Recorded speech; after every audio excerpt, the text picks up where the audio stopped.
En esta ocasión vamos a hablar de serenidad y jovialidad en crisis y sobre la crisis y el pluralismo. Como de costumbre parte Francisco de Lara presentándonos, entre otros y principalmente, a Federico Nietzsche. Hoy vamos a tener una clase pasional, porque ya que terminamos, ¿verdad? Tenemos que terminar, ojalá, con pasiones, y con pasiones alegres en el mejor de los casos, ¿verdad?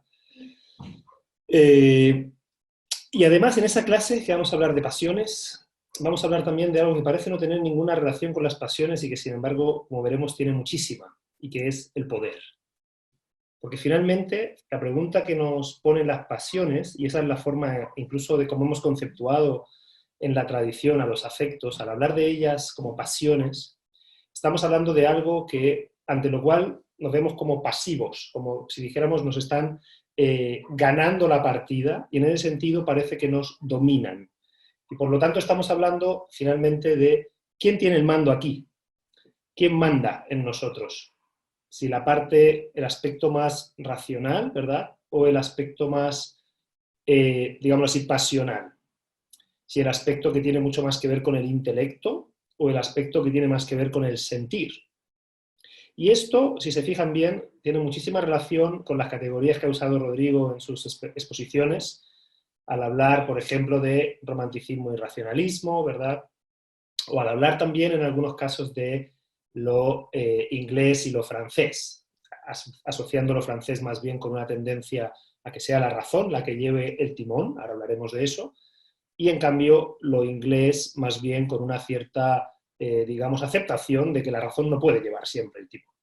Si quieren ustedes, la pregunta que está de fondo aquí, insisto, es ¿quién manda? ¿Quién tiene las riendas? Desde muy antiguo hay una imagen que representa en Platón el cuerpo y el alma, como un barco y el timonel.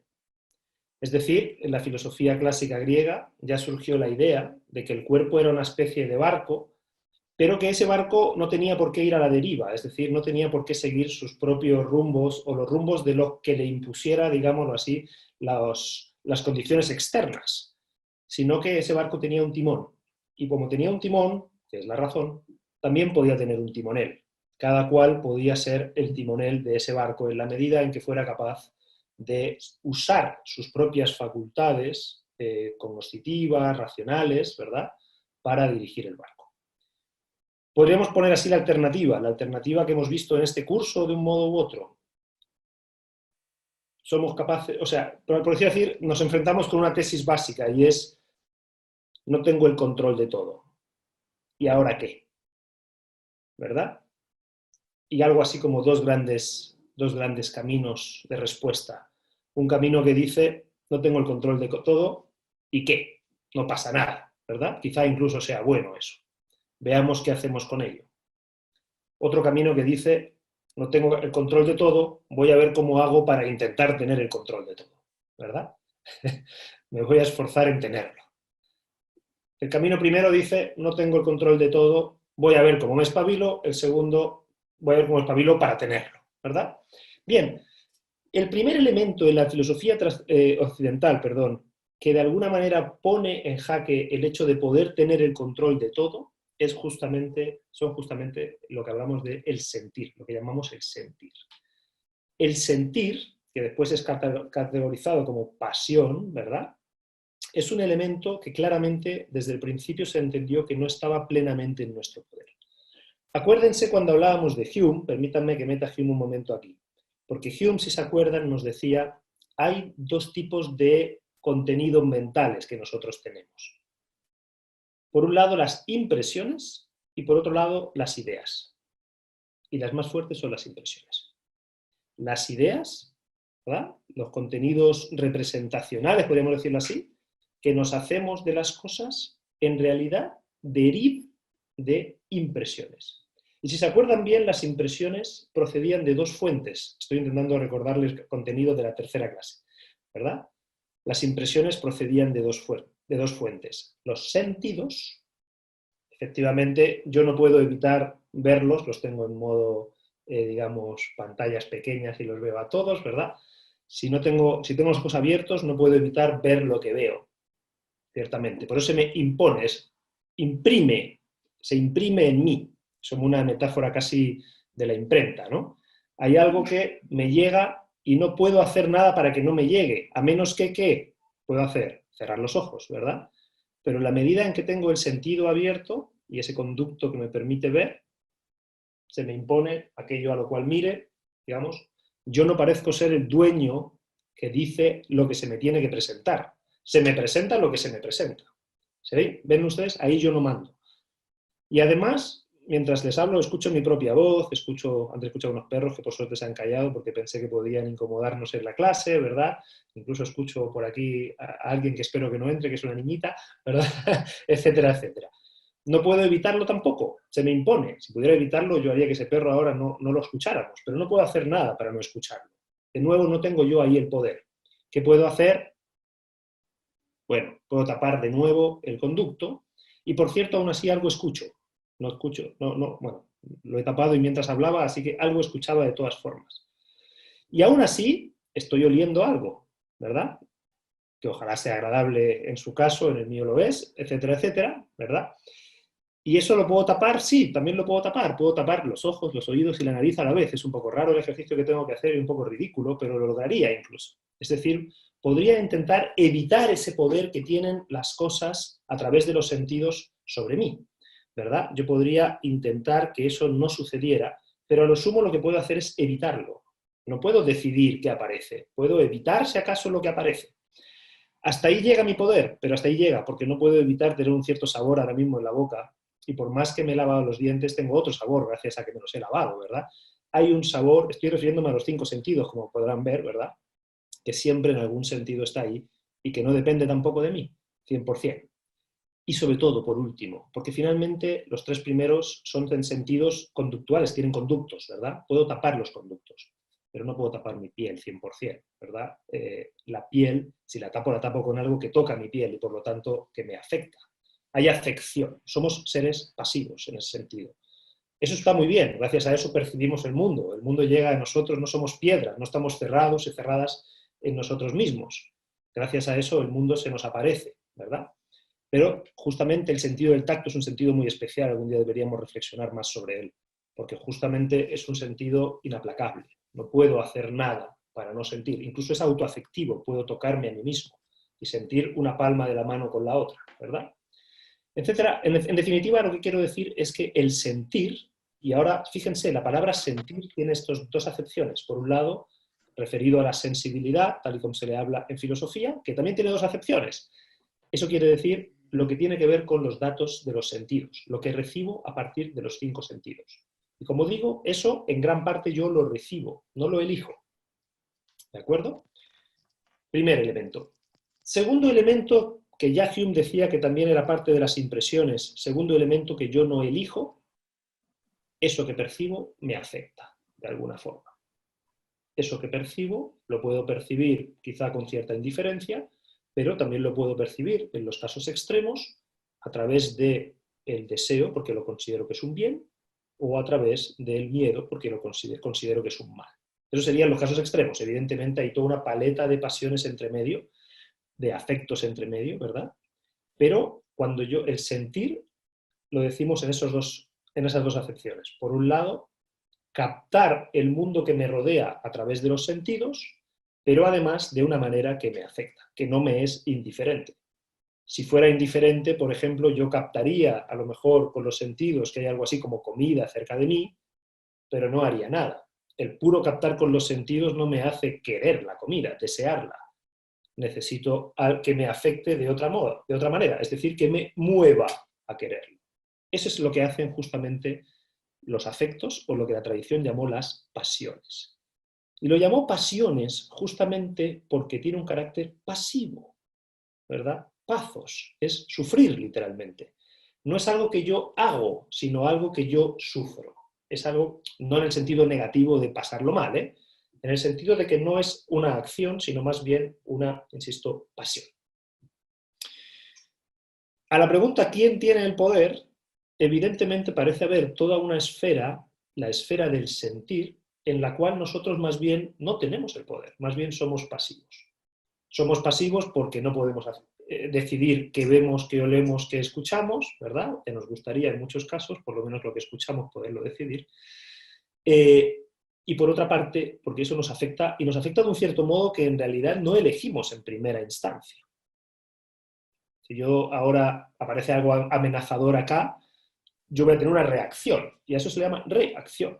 Yo no estoy planificando cómo voy a actuar, y de hecho no voy a actuar, voy a reaccionar. Es decir, hay algo a lo cual yo reacciono. Una vez más, yo no soy la fuente de la acción en primera instancia.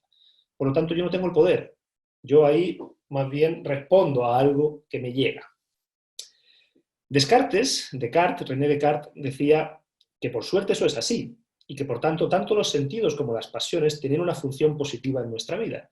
Como les decía, nos permiten, por un lado, captar nuestro entorno y por otro lado, comportarnos con él de tal manera que nos atraiga aquello que es beneficioso para nosotros y nos repela aquello que puede ser perjudicial. Si yo no tuviera la capacidad de distinguir entre comida y amenaza, ¿verdad? Y fíjense que eso me lo permite una cierta emoción que me crean las cosas. No es el puro contenido, yo el puro contenido, si ven ustedes imágenes, una foto de comida y una foto de un león, les es absolutamente, en principio, a menos que tengan mucha hambre, indiferente, ¿no? Es decir, es puro contenido sensible. Pero no es lo mismo si tienen comida cerca o un león cerca, ¿verdad? Ahí les pasa algo. Y bueno, hay muchas formas desde la ficción de intentar que nos pase algo como si estuviera ahí presente.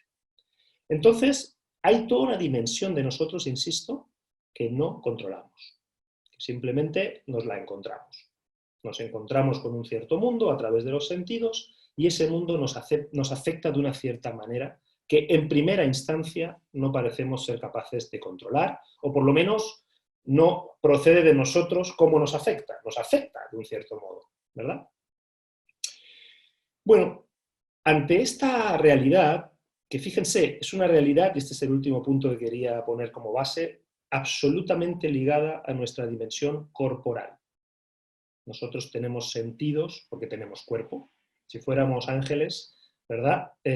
No sería esa la forma como se nos aparece el mundo. Tenemos cuerpo. Ese cuerpo es el que tiene sentidos. Es un cuerpo sensible, es un cuerpo abierto a su entorno, dicho de otra forma. Y por lo tanto también afectable por su entorno, ¿verdad? El entorno nos afecta, y cuando digo que nos afecta lo digo en el sentido más básico, que yo soy capaz de percibirlos a ustedes y ustedes a mí, aunque sea a través de este artilugio, digamos, técnico, y de escucharnos.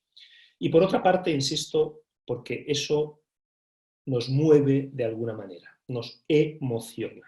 Emocionar viene de moción, que viene de movimiento, nos moviliza. No nos deja quietos, no nos deja indiferentes, sino que nos moviliza, insisto, en dos direcciones extremas, de la atracción o de la repulsión. Algo que parece deseable o algo que parece indeseable. Algo que parece grato, algo que parece ingrato. Y piensen eso en todos los sentidos de la vida, desde una persona que aparece y que tenemos ganas de ver y nos da alegría, hasta que nos da, de hecho, rabia, repulsión, enojo o lo que sea, ¿verdad? Hasta cualquier cosa, su música favorita o su música que odian, ¿no? Suena aquí una música que les gusta y ustedes se abren de un cierto modo, suena aquí una música que les incomoda e incluso agrede y ustedes de alguna manera se cierran. Esos son emociones, esos son afectos. Es una dimensión de nuestras vidas a la que no prestamos mucha atención y sin embargo es fundamental. Porque todo lo que nos aparece, todo aquello con lo cual nos relacionamos, nos mueve en algún sentido. Nos mueve en un sentido, insisto, más a lo mejor receptivo o más de rechazo. Los olores pasa eso, con los sonidos pasa eso, con los sabores pasa eso, con los objetos mismos pasa eso. Y ahí es donde Hume nos decía, por muy dueños que nos creamos, ¿verdad? Porque somos seres racionales, en realidad, lo más poderoso en nuestra vida son las impresiones. Y eso quiere decir nuestras percepciones de las cosas y nuestras pasiones. Eso nos mueve más que nada. Nuestras ideas, en realidad, son casi que algo que no es capaz de tener el control sobre ello. Acuérdense que decía, sin embargo, Kant, estimado Hume, usted exagera. Sin duda son importantes. Sin duda tienen una fuerza. Pero nosotros tenemos algo más fuerte todavía, que es la razón. ¿Sí? Esta respuesta de Kant, ¿se acuerdan? Kant decía, incluso lo que aparece, nosotros lo configuramos. Acuérdese cuando hablamos de que el ser humano era formador. El ser humano es capaz de configurar su mundo, no recibe meramente, no es meramente pasivo. Siempre está a la vez, yo veo, qué sé yo, una casa y un árbol al lado de la casa. Esa forma de ver las cosas no me la dan los datos sensibles. Los datos sensibles me dan colores, me dan movimiento, me dan, si me acerco, olores, pero no me dan casa y árbol, y menos aún la casa y el árbol delante. Para poder ver así la realidad, tengo que tener algo más, tengo que tener categorías. Y esas son del entendimiento, del intelecto. El intelecto actúa en todas las experiencias. No somos meramente pasivos. Acuérdense de Kant. Y en el ámbito pasional, sin duda tenemos pasiones. Y sin duda esas pasiones pretenden dominarnos. Pero tenemos la capacidad de encontrar en nosotros mismos cómo debemos actuar. Y por lo tanto, de reconocer qué es racional, cómo debemos comportarnos como seres humanos racionales. Porque tenemos la capacidad justamente de controlar las pasiones, especialmente las pasiones egoístas, etc. Entonces, no estamos marcados, no estamos dominados por nuestras pasiones, somos capaces de autodominio, ¿verdad? De autonomía también, de darnos la ley a nosotros mismos, porque somos seres racionales. Esta idea de Kant que presentamos en la tercera sesión es una idea que procede de la filosofía estoica. Por eso hoy les quise hablar de serenidad primero y después de jovialidad. Eso en términos filosóficos equivale a hablar en un primer momento de la corriente del estoicismo, ahora voy a referirme a ella, y en un segundo momento me gustaría finalizar con Nietzsche, como decía Cristian, para el tema de la jovialidad. ¿Cuál fue la respuesta griega? Porque el estoicismo es una corriente filosófica que surge en Atenas, de hecho, alrededor del año 300 a.C. ¿De acuerdo? ¿Cuál fue la respuesta griega a esa situación nuestra de ser, efectivamente, tener toda una dimensión corporal que, si se fijan ustedes, no es muy distinta a la que tienen los animales? Los animales también perciben de alguna manera su entorno a través de órganos sensoriales y, en algunos casos por lo menos, está claro que eso genera algún tipo de impulsos. El impulso de nuevo de atracción o no. Cristian nos va a hablar de eso después, ¿verdad? Y nos va a hacer unas diferenciaciones. Si se acuerdan, en la primera clase o en la segunda clase, perdón, en la segunda clase ya hizo una introducción de esos temas y hoy va a hacer una exposición todavía más completa, porque como les he dicho, esta es una clase apasionada. Vamos a hablar mucho de pasiones para terminar el curso. Y ojalá también eso los movilice y les genere pasiones muy positivas. Porque esa es la finalidad de esta clase. Al ser la última clase, lo que queremos es que primero, mostrar cómo esa dimensión de la afectividad es fundamental en nuestras vidas. No podemos pensar que es algo que podamos apartar de manera sencilla. Tenemos en algún sentido siempre afectos, disposiciones afectivas, como decía Heidegger, ¿verdad?, con respecto a las situaciones. Y esto es especialmente relevante en un momento de crisis. En un momento de crisis es fácil que esas disposiciones afectivas estén marcando nuestra manera de mirar desde, por ejemplo, el temor, desde, por ejemplo, el miedo, que como hemos dicho es una pasión reactiva que más bien se quiere apartar, se quiere proteger. Qué distinto es si esa misma situación la leemos desde la oportunidad, desde la alegría, desde la posibilidad, desde la esperanza, que son asimismo pasiones, ¿verdad? Entonces, eso es lo que hoy queríamos, después de haberles mostrado que estamos en un tiempo de crisis, pero que siempre han sido tiempos de crisis. Segundo, que estamos en tiempo de transformación. Queremos, de alguna manera, decirles hoy, sí, y es importante con qué disposición afectiva afrontamos esas situaciones. Y es muy distinto cómo las afrontemos si las vemos desde una serenidad y una jovialidad bien entendidas, o si las vemos desde el temor, el odio, el recelo, el resentimiento, etcétera, etcétera. Después, Cristian andará en ello. Permítame entonces retomar el hilo. Ese es el objetivo, pero ¿con qué dos grandes momentos de la historia de la filosofía lo queremos articular? Lo que acabo de decir. Por un lado con el estoicismo y por otro lado con Nietzsche. Serenidad va a ser un concepto clave para el estoicismo, y ahí les hicimos llegar un texto de Séneca, ¿verdad?, que se llama, ha sido traducido como sobre la serenidad. En realidad, en latín, lo que quiere decir es propiamente sobre la tranquilidad del ánimo. El ánimo tranquilo. de tranquilitate animi, se llama el texto original. Y la jovialidad la vamos a relacionar con Nietzsche, del que ya hemos hablado en algunas ocasiones, también un poco para desmontar la idea de Nietzsche más como un absoluto, no sé, loco, ateo, que no vale la pena escuchar en ningún sentido, ¿verdad? Ahí les mandé, de hecho, algunos textos, les mandó Cristian una selección que hice, en el cual introduzco el tema ese también tan polémico de la muerte de Dios, y después me referiré a él brevemente. Bien, volvamos a nuestro hilo.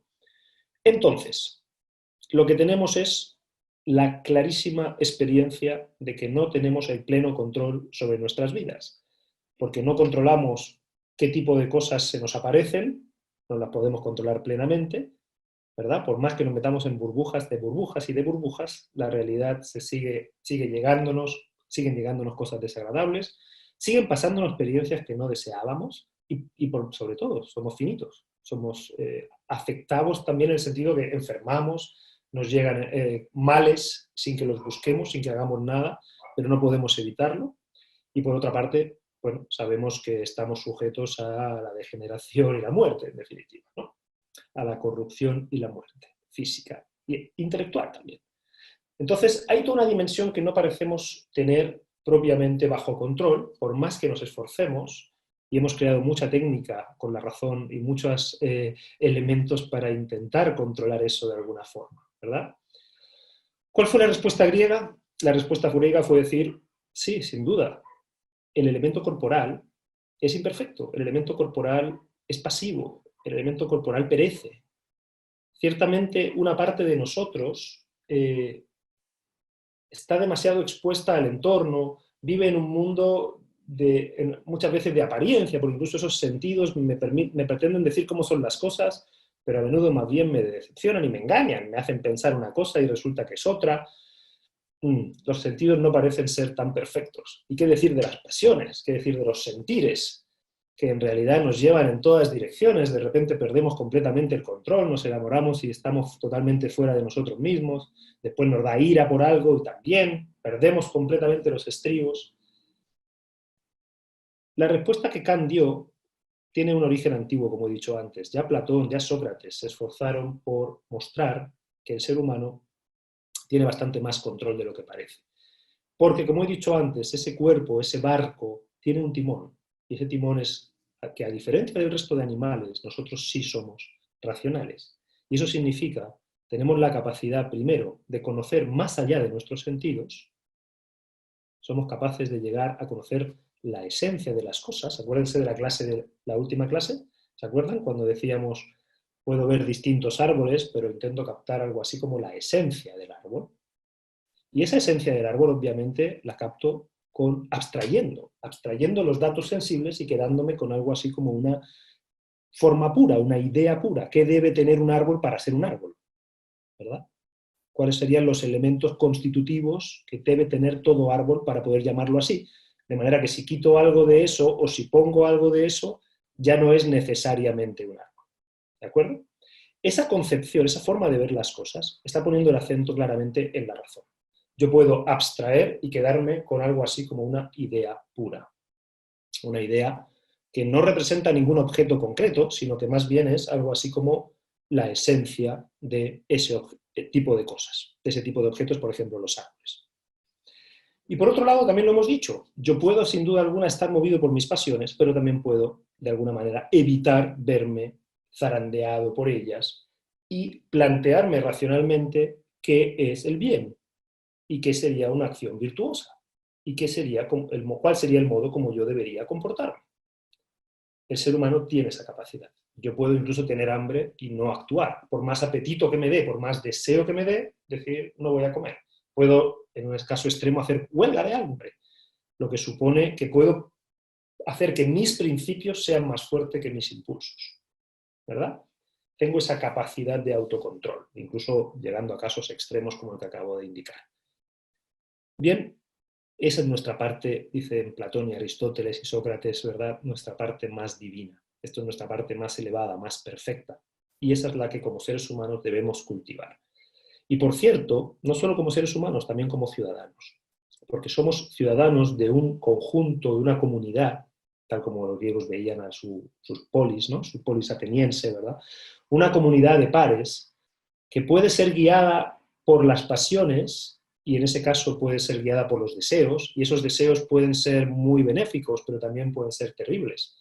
Si es un deseo, por ejemplo, de gloria desmedida, nos puede llevar a guerras insensatas, ¿verdad?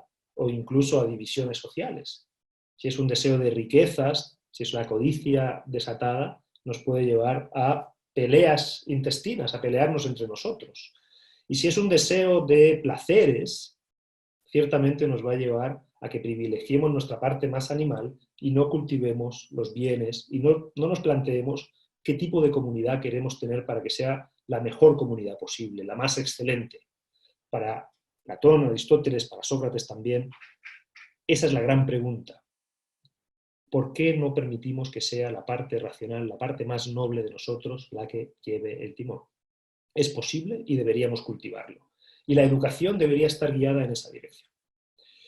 Estas ideas las comparten esta corriente filosófica que es el estoicismo. El estoicismo surge en ese contexto un poquito después, cuando ya esas ciudades-estado están en decadencia, cuando de hecho surge Alejandro Magno, que por cierto Aristóteles fue su profesor, su tutor, pero Alejandro Magno no le hizo caso en esto, no consideró que ciudades pequeñas eran la mejor unidad política, sino que, como bien sabemos, creó un imperio y no precisamente uno pequeño. Y ahí el ciudadano se da cuenta de que todavía menos tiene control sobre lo que sucede. Los acontecimientos es lo que nos pasa un poco a nosotros. Empieza a haber un mundo mucho más grande en el cual cada ciudadano siente que no tiene verdadero control ya no solo sobre su cuerpo y sus pasiones, sino tampoco sobre lo que sucede en general en el mundo. Hay una sensación de crisis, justamente, de crisis de las unidades políticas en las que habíamos crecido, de crisis de valores. Y el estoicismo surge como una respuesta en ese contexto para decir, el logos, la parte racional del ser humano, no es algo aislado. La primera tesis del estoicismo, el mundo entero está regido por la razón. No solo nosotros somos racionales, en el mundo rige la racionalidad. Es decir, todo lo que es sigue unas ciertas leyes que son posibles de comprender y conocer para nosotros. No estamos en un caos. No estamos viviendo en una especie de caos absolutamente amorfo, sin normas, sino que hay algo así como racionalidad, no solo en el ser humano, en el mundo. Y eso quiere decir en el cosmos. Los distintos elementos están configurados de un modo que genera una racionalidad. ¿Qué es lo que sucede? Que nosotros, la mayoría, no la conocemos. ¿Verdad? ¿Y por qué no la conocemos? Porque justamente nos guiamos siempre por nuestras pasiones y no cultivamos la parte racional en nosotros. Bien, el estoicismo pone el acento en este punto. Dice, cuidado con que sean las pasiones las que dominen en tu vida, porque las pasiones te van a llevar de acá para allá, van a convertirte en un títere, en un pelele. El estoicismo es una versión previa a la filosofía que después sería el budista.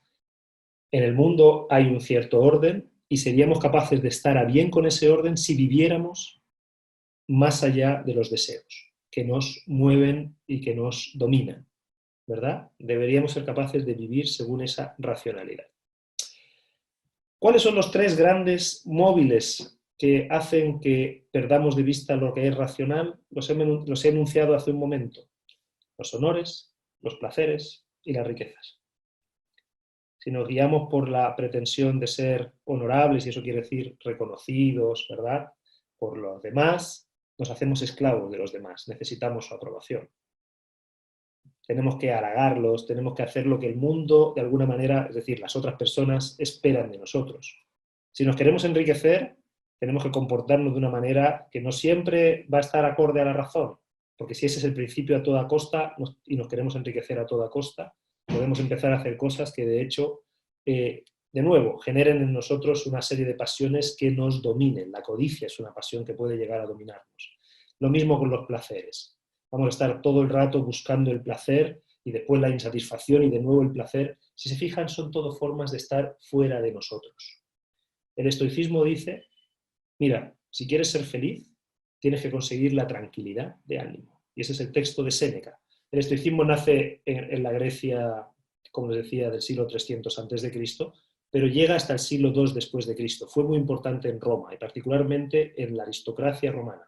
El propio emperador Marco Aurelio fue un gran filósofo estoico, ¿de acuerdo? Pero otro previo, y que fue, por cierto, el consejero de Nerón, era Séneca, que yo les he pasado unos textos.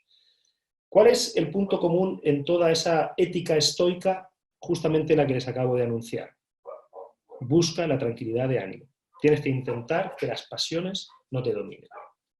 Y eso quiere decir, cultiva el alma y no tanto el cuerpo. Cultiva la capacidad de reflexionar, de razonar, de ver las cosas como son, de intentar buscar esa razón que rige en el mundo, de ver armonía, por tanto, de buscar orden, en vez de manejarte con todo ese desorden emocional, ¿verdad?, al que la mayoría de los humanos le dan total rienda suelta, ¿verdad? Epicteto, un gran estoico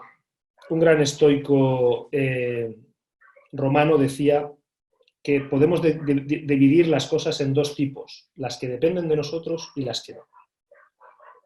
Y la felicidad, la clave de la felicidad está en preocuparte de las que dependen de ti.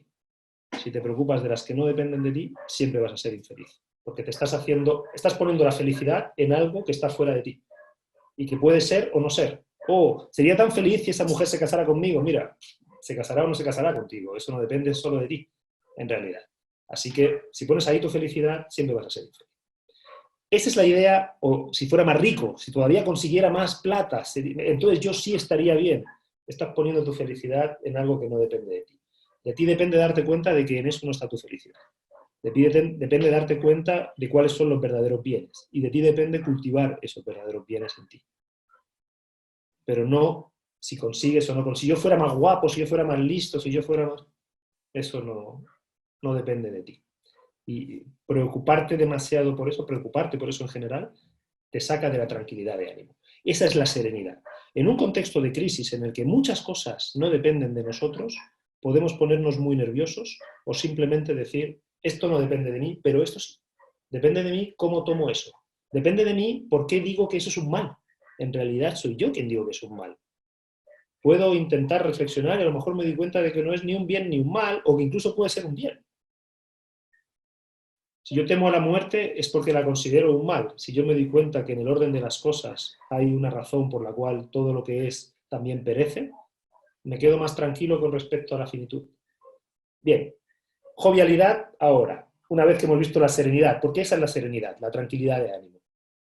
En pocas palabras, la jovialidad en Nietzsche. Nietzsche dirá, está bien, señores estoicos, pero en el fondo ustedes están despreciando el cuerpo, están despreciando las pasiones, y lo cierto es que por más que queramos, fíjense, el estoicismo es una alternativa de la segunda especie. ¿Cómo logro tener control? En un mundo en el que en realidad no tengo ningún control, ¿cómo mantengo un cierto ámbito de control? Es a saber, el autocontrol, ¿verdad? No voy a dominar, no voy a decidir cómo pasan las cosas, pero por lo menos puedo decidir cómo me afectan a mí. Nietzsche va a decir, está bien, pero en realidad hay algo decadente en esa forma de ver las cosas. ¿Y qué quiere decir decadente? Quiere decir temeroso. Como que está diciendo que el cuerpo es algo malo, que el cuerpo nos pone necesariamente ante tesituras que debemos evitar, que debemos intentar controlar. Y lo cierto es que el cuerpo es lo que somos. Por lo tanto, el cuerpo nos pone también ante lo mejor. El cuerpo nos permite también la sensación de plenitud, de gozo, de fuerza, de superación, ¿verdad? Y eso es para Nietzsche una respuesta todavía más adecuada que la mera serenidad, que el mero autocontrol, que el mero, digamos, algo así como control de daños. Para Nietzsche es fundamental que seamos capaces como artistas, y eso es lo que liga con lo que estaba poniendo Rodrigo, ¿verdad? Con el romanticismo, con esos valores del artista, de configurar, de darnos cuenta que estamos creando realidad. Que en realidad, cómo son las cosas también depende de nosotros. Y eso es lo que significa la muerte de Dios. Si se han leído los fragmentos que les pasé, Nietzsche dice, a Dios lo hemos matado nosotros, no él. La sociedad en la que vivimos ya no cree en valores universales, ya no cree en eso. Y Nietzsche dice, tenemos dos opciones, echarnos a llorar o decir, bien, es el momento de que creemos nuevos valores. Porque los antiguos valores despreciaban el cuerpo. Porque estos valores estoicos, en algún sentido nos están diciendo, contrólate, sea ascético, ¿verdad? Ascético viene de ascesis, que significa en realidad ejercicio, ¿vale? Ejercítate para no depender tanto del cuerpo, perfecciónate. Y de ahí después llega el ascetismo entendido más cristianamente como un cierto ya casi que desprecio del cuerpo, o un cierto decir, el cuerpo es más bien malo, realmente de ahí viene el pecado, ¿verdad? Etcétera, etcétera, y por lo tanto debemos evitar el cuerpo. Nietzsche va a decir, todos estos valores han degradado algo que somos, que es justamente pasiones, cuerpo. Lo que tenemos que hacer más bien es escuchar esas pasiones e intentar distinguir qué partes de nosotros, qué pasiones nos tiran para abajo, por decirlo muy coloquialmente, y qué pasiones, sin embargo, nos permiten crear, nos permiten crecer. Y esas pasiones nos dan alegría. Porque el sentimiento de alegría, y esto no es original de Nietzsche, ya lo decía Spinoza, es justamente el sentimiento de ver acrecentado lo que somos, vernos acrecentados, vernos en una versión más potente de nosotros mismos. Cuando estamos contentos, ¿qué sucede? Que a todo le decimos sí, ¿verdad? Es como un gran sí, dice Nietzsche. De hecho, Nietzsche pone la imagen del niño que a todo le dice, es un jugar y un decir sí. En cambio, cuando no, entra el espíritu de la pesadez, esto está mal, cuidado con eso, ten cuidado, ¿no? Esa cosa como más, que también él ve en el estoico, como el mundo circundante, verlo como una amenaza a nuestro autocontrol, en vez de como una oportunidad para crear, una oportunidad para crecer. Esa es la idea de jovialidad. Por eso Nietzsche dice, cuando él dice Dios ha muerto, dice, no lo digo yo, esto es lo que ha hecho las sociedades actuales con los valores tradicionales. Han acabado con ellos. Ya no son vinculantes de forma obvia. Habrá personas cristianas, por supuesto, eso no significa nada. Si Nietzsche no está diciendo, no está dándonos una noticia. Está diciendo, esos valores que fueron vinculantes durante siglos ya no lo son más. ¿Qué hacemos? ¿Nos ponemos a llorar, a lamentarnos? ¿Desde qué pasión vamos a tomar eso? Y Nietzsche dice, tomémoslo desde la alegría. Es decir, no alegrémonos por ello, sino simplemente alegrémonos de la oportunidad que se abre con ello.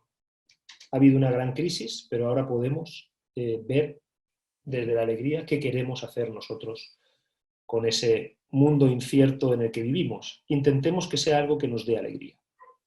Que podamos decir, qué bueno esto que hicimos, esto valió la pena, digamos, ¿no?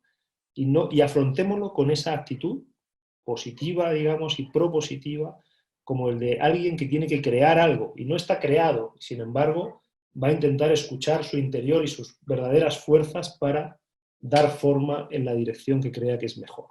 Cuando tengamos una crisis personal, empresarial, institucional, social, podemos permitir que los afectos más negativos, más temerosos nos embarguen, o podemos intentar proyectar alegremente, jovialmente y también serenamente, ¿verdad?, qué tipo de mundo queremos y podemos, o qué tipo de empresa queremos y podemos construir.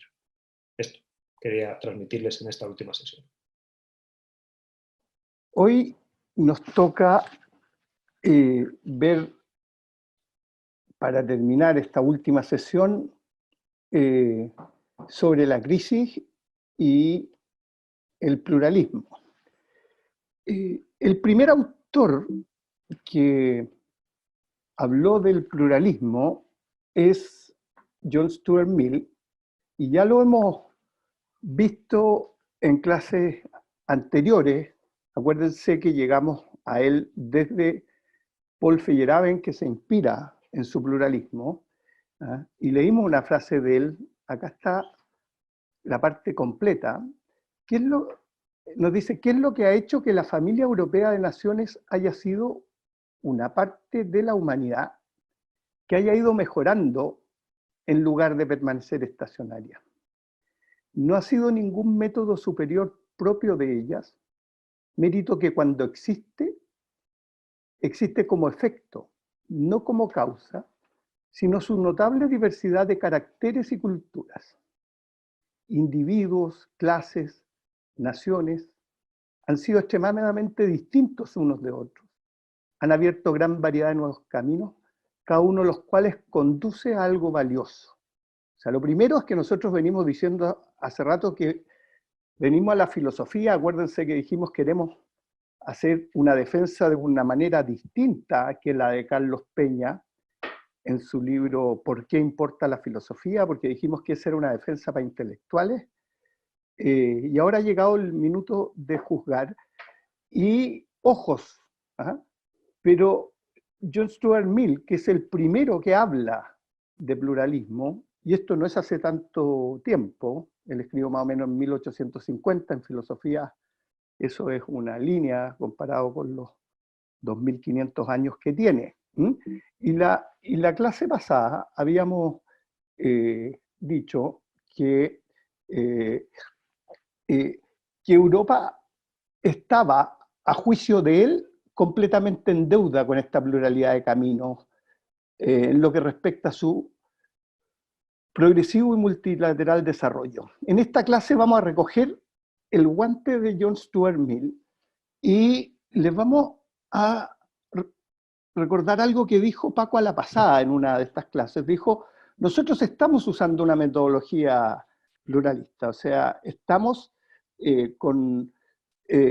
prestándonos herramientas unos a otros, prestándonos ojos unos a otros.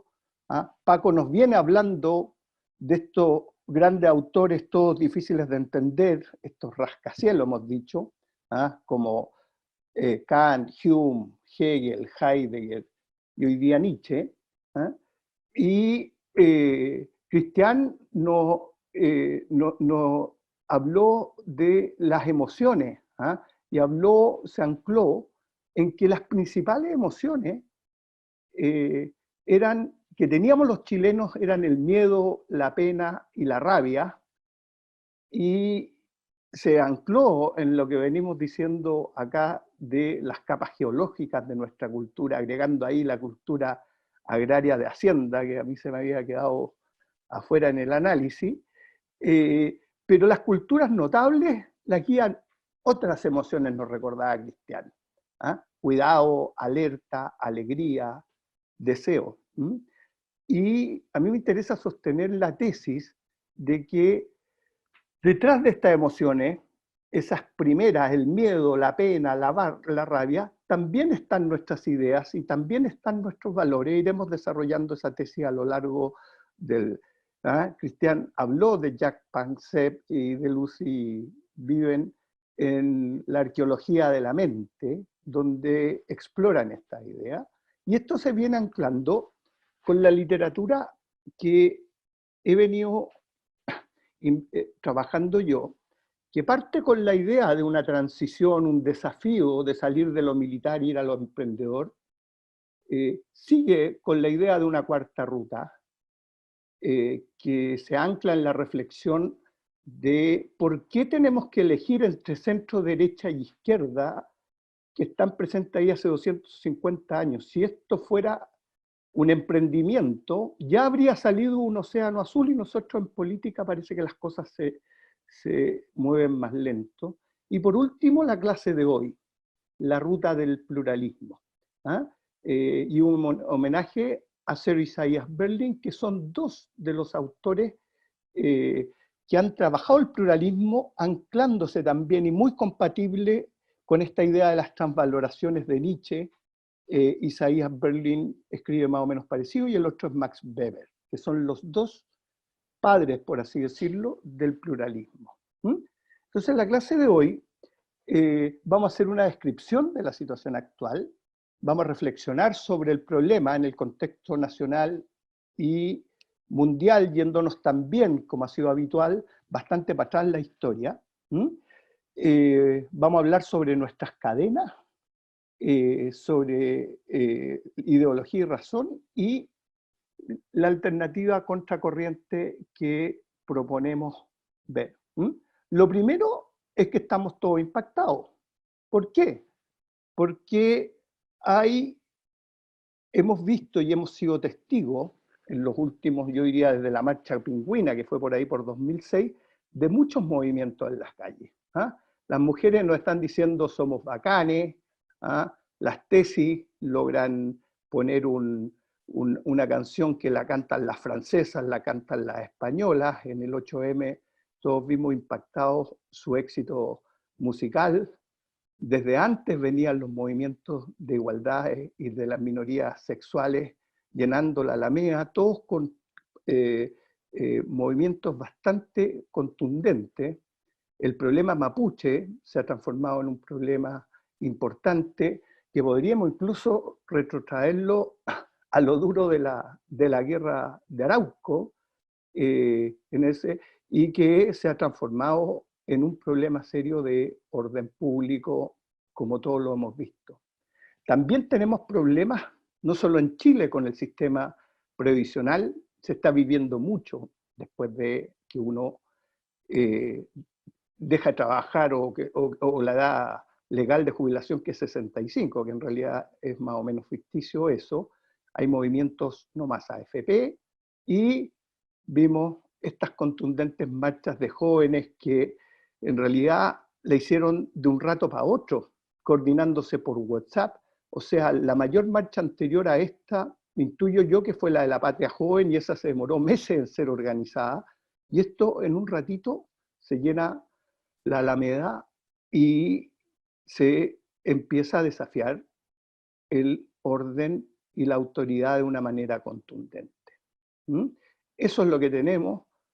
Nos dio mucha tristeza ver las estaciones de metro quemados, y lo primero que nos sale es un sentimiento de sorpresa extremo. O sea, esto parece una revolución, un terremoto del que estamos tan acostumbrados, y un desafío, como decimos, al Estado de Derecho de una manera abierta. Esa es la situación en la que estamos, y esto lo hemos visto todos, pero es parte importante para la reflexión de lo que viene. Entonces, reflexionando sobre el problema, el tema del Estado de Derecho, la Hannah Arendt tiene una frase que no todos la tenemos tan en cuenta, y ella está hablando del totalitarismo, abolir las barreras de las leyes entre los hombres, como hace la tiranía. Ella está preocupada de la tiranía, tanto la fascista o la nazi, ella era judía, como la totalitaria de Stalin en la época en que ella vivió. Significa arrebatar el libre albedrío y destruir la libertad como realidad política viva, porque el espacio entre los hombres, tal como se haya delimitado por las leyes, es el espacio vivo de libertad. Lo que está diciendo la Hannah Arendt es que sin leyes no hay libertad. Las leyes protegen la libertad. Entonces, y esto nos ha llevado a las emociones que nos recordaba Cristian. El miedo, la pena, la rabia, ver el metro así da pena, ver cómo le queman años de trabajo a emprendedores locales, realmente es una pena y mucha rabia. Entonces, ¿cómo caminamos hacia los valores de las culturas exitosas que tienden a coincidir con los valores del emprendimiento, hacia el cuidado, hacia la alegría, hacia la alerta y el deseo que nos recordaba Cristian?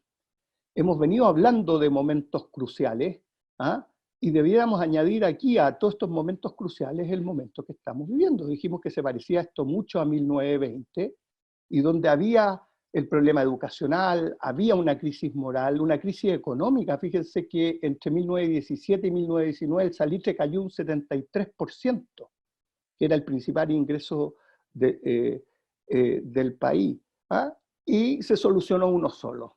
Y en mi opinión, hoy día no alcanza con solucionar solo el tema de la crisis social. Hemos tenido crisis, y ha habido crisis a lo largo de la historia. Tuvimos una guerra civil con el presidente Balmaceda, donde llegamos a esto. Da la impresión que nosotros ya debiéramos tener un nivel de civilización y tratar de enfocarnos hacia una sociedad decente. Elwin también solucionó un problema en pocos meses en un camino contracorriente. Todos pensaban que iba a deshacer todo, y él buscó el camino del entendimiento. Pero esa es una herramienta que a nuestro modo de ver ya no funciona, porque hizo entenderse a los políticos, y hoy día los políticos representan menos que nadie. En Estados Unidos también hubo una guerra civil con Lincoln, por el problema de la segregación y la esclavitud. Cuando hay problemas grandes, los países caen. El problema de los derechos civiles cuando Martin Luther King dice en ese discurso que es considerado el mejor discurso del siglo XX, que América le ha girado un cheque sin fondos al pueblo de color, lo que está diciendo es que la Constitución garantizaba derechos que no se le estaban respetando.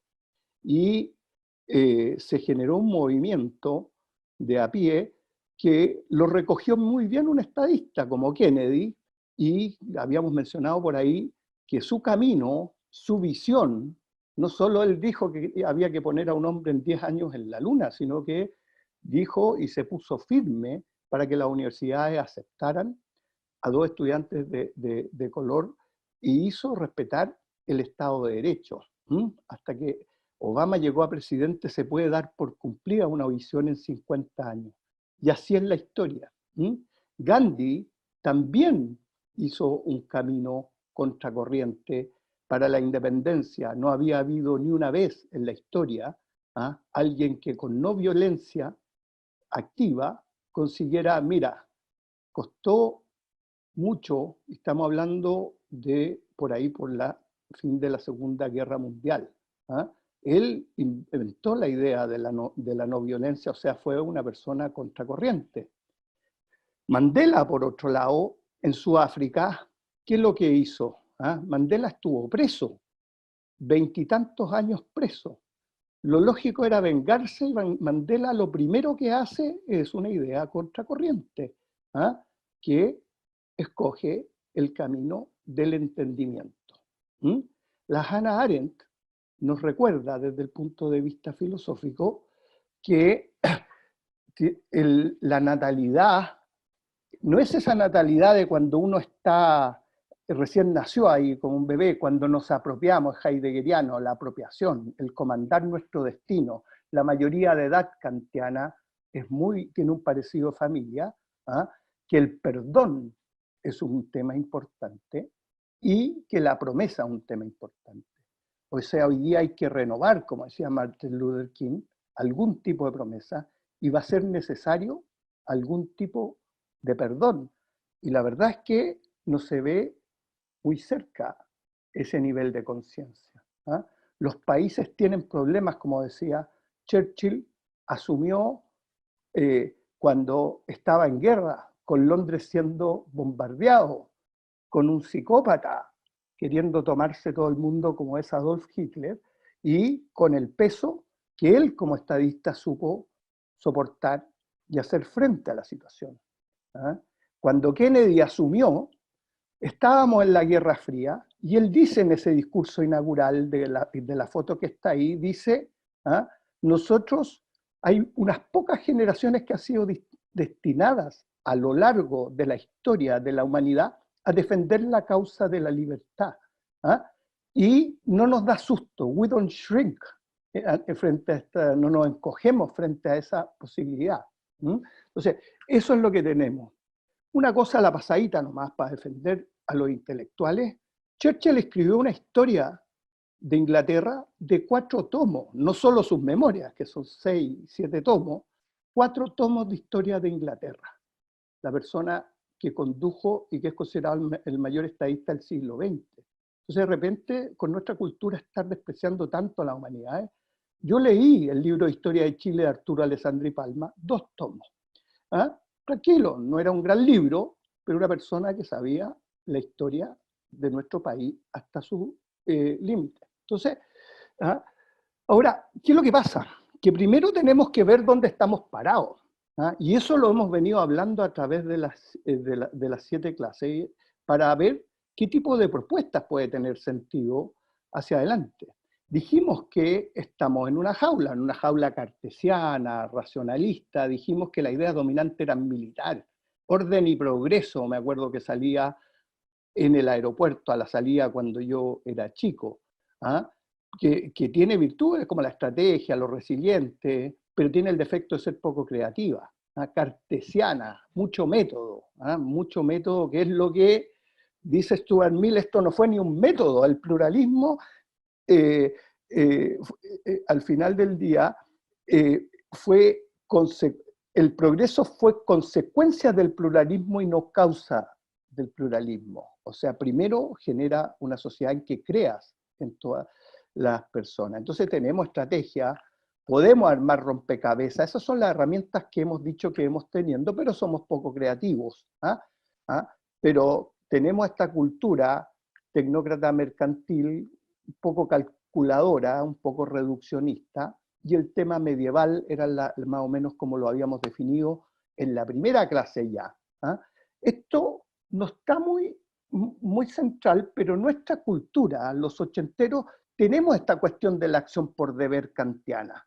En la taxonomía de las acciones que yo les contaba, que Kant dice que hay que hacer las cosas porque las cosas cuando duelen son éticas, pero también eso redunda en una deontología también no pluralista, que es lo que estamos viendo ahora. Y sí hay 1.800.000 emprendedores, aunque seamos, como digo yo, los picapiedras, eso tiene muchas virtudes por el lado del esfuerzo. Entonces, estas son las herramientas que tenemos, y tenemos que ver qué límites tienen estas herramientas para un momento como el de hoy, que es parte de la reflexión que hemos venido trayendo en las 7 sesiones. Entonces, la alternativa contracorriente, primero, reconocerle a Nietzsche su brutal visión de esto de las transvaloraciones y de esta idea del nihilismo. El nihilismo para Nietzsche es temporal. O sea, cuando Dios ha muerto, como decía Paco, no significa, él dice, lo hemos matado nosotros, significa que ya nadie vive de acuerdo a los valores de la Iglesia y que hay un periodo desde que se deprecian ciertos valores y se crean nuevos valores, y en eso nos vamos a centrar en lo que queda la charla, un periodo de valores depreciados, y se crean nuevos valores en que ese es el periodo de nihilismo. Muy compatible con lo que dice Berlin por lo demás, pero a Berlin en realidad no le tenía muy buena a Nietzsche, así que no lo toca nunca, pero todos sus comentaristas dicen que es muy compatible las tesis. El Berlin ve 3 transvaloraciones, una en donde habló Paco recién, en lo estoico hacia lo individual, que rompen la idea y el paradigma de que el ser humano es un ser social, la de Maquiavelo, que es la que ocupamos todos cuando hablamos de razón de Estado. Eso era lo que estaba haciendo Maquiavelo, según Berlín, con Florencia. Estaba defendiendo a Florencia y que Florencia no se defendía. Imagínense esto en el siglo XVI, estamos hablando de hartos años atrás, y cómo estos argumentos siguen todos en pie y se vuelven a reutilizar. Y la que vimos en detalle, que fue la transvaloración entre los románticos y los racionales. Entonces, ¿estamos o no en una posición en que necesitamos un líder y una posición contracorriente? Eso es parte de la reflexión que ustedes tienen que pensar. Se necesita una estrategia, como en el fútbol. A mí me gustaba ver estos pizarrones cuando los armaba Bombalé, y yo aprendí mucho de fútbol con él, pero estrategia es lo que nosotros debiéramos considerar, y para eso sí tenemos herramientas, de acuerdo a la cultura. Dijimos que Paul Feyerabend no tuvo ni un problema en juntar a John Stuart Mill y Hegel, y definió eso como la metodología pluralista, es del todo vale. Y Paco nos venía hablando de que teníamos distintas maneras de ver esto, y una de esas maneras era la de Hegel. Nosotros dijimos que Hegel veía el conocimiento como un metabolismo, que extraemos lo que nos sirve y que vamos botando lo que no nos sirve, y que no era como un motor de auto, dijimos en esa clase, que nada de la benzina queda en el auto. Así es el conocimiento, y que Hans Jonas, en este libro, El principio vida, que se los voy dejando acá como una manera moderna, ustedes van a poder ir revisando los videos, y ahí tienen todos los libros y toda la bibliografía de cada uno, cada autor, libro interesante. El principio vida ve también como un metabolismo el avance.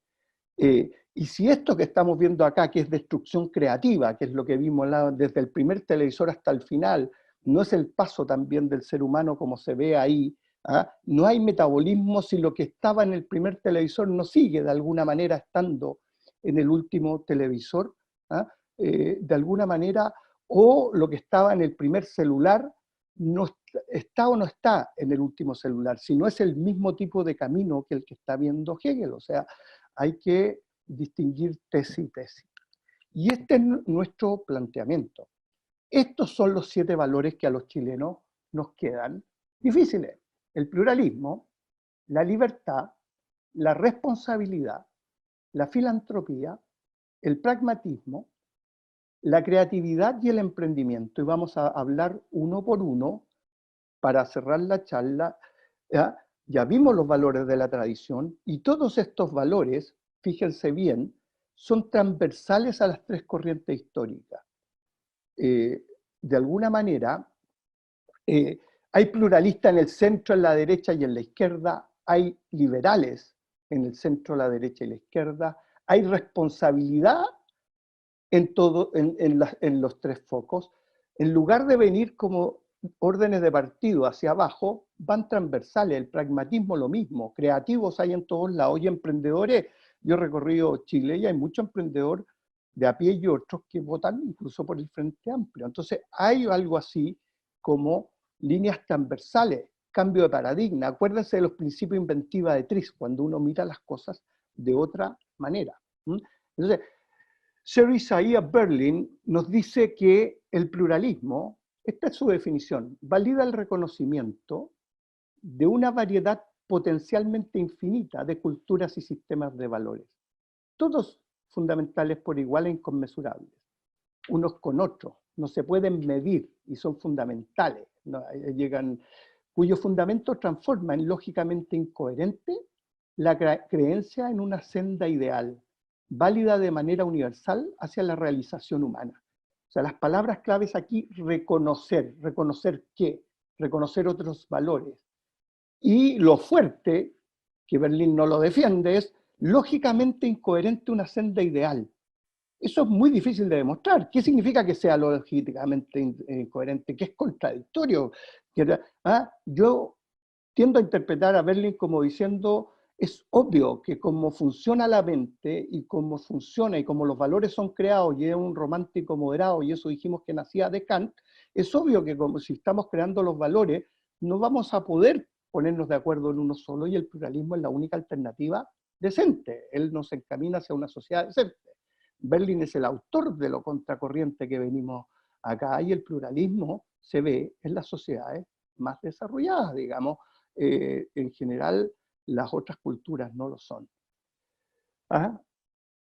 Y todos los neomarxistas, George Lucas, Theodor Adorno y Horkheimer, que escribieron la dialéctica de la ilustración, dicen cosas parecidas. Dicen que la razón tiende al mito. Berlin dice que la razón es la que nos tiene así.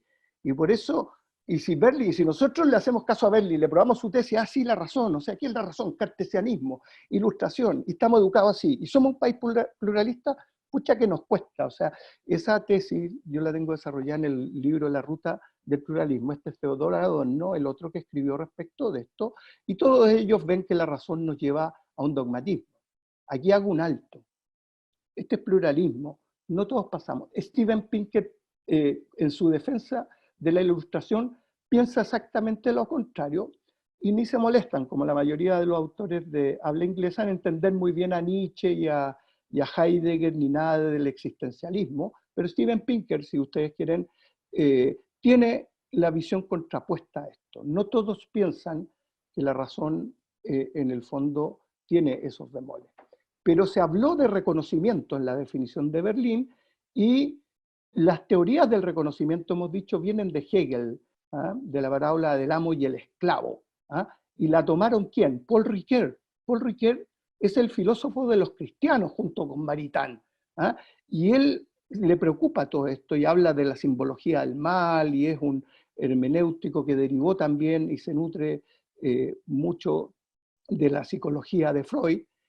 Y él también se nutre de la Nancy Fraser y Axel Honneth, distribución o reconocimiento. Y lo hemos dicho también en varios temas, que hay que poner ojo en el reconocimiento. Esa es la teoría de justicia que viene. Las mujeres, los movimientos de minoría, que son los que están reclamando hoy día sexuales, ellos pueden pertenecer a cualquier clase, no es redistributiva, no están pidiendo plata, están pidiendo un problema valórico. Estos libros son muy buenos, requieren cierta lectura asistida, pero son muy buenos. Charles Taylor, que además de haber escrito La libertad de los modernos, escribió, tiene teorías del reconocimiento importante, reconocernos, hacernos amigos. Paul Ricoeur recuerda que agradecimiento en francés, lo hemos dicho, es agradecer en la única lengua, porque uno puede reconocer a un amigo, reconocer una deuda, hay muchos tipos de reconocimiento, reconocer un error, pero también en lengua francesa es francés, y eso para Paul Ricoeur, que es un filósofo cristiano, tiene importancia. Entonces, todos estos grupos que hemos venido hablando, emprendedores, millennials, pueblos originarios, mujeres, no se abordan con teorías de justicia redistributiva. Y venimos diciendo hace rato esta dicotomía, esta idea pluralista de juntar, en filosofía sería a Hegel, que cree en este progreso eterno y que siempre, aunque pasemos por la Edad Media, lo tenemos ahí, pucha que tiene razón Hegel, si acá tenemos los valores cristianos y los agradecemos, la opción preferencial por los pobres, fue parte de eso, algo que tiene orgullosa nuestra generación, ha reducido la pobreza de un 40 a un 10, fue un mandato cristiano y eso venía en la genética y que ni un paso está de más. La libertad, bueno, Berlín es conocido por sus dos ensayos de libertad. La Hannah Arendt, voy a pasar por aquí porque me queda poco tiempo. Karl Popper también es otro autor que habíamos dicho que él peleaba contra la idea dogmática de los marxistas, de que veían interpretación y sacaban de hechos concretos y creían que estaban haciendo ciencia, incluso en cosas, por supuesto que el periódico no decía. John Kennedy también, aquí está en el discurso en Berlín, él se planteó como el defensor de la libertad y el mundo libre, y le dijo a los berlineses: yo soy un berlinés, porque ustedes están en un lugar donde se van a sentir orgullosos, porque están en la cabeza de playa de la defensa del mundo libre. Se requieren filósofos y políticos en la defensa.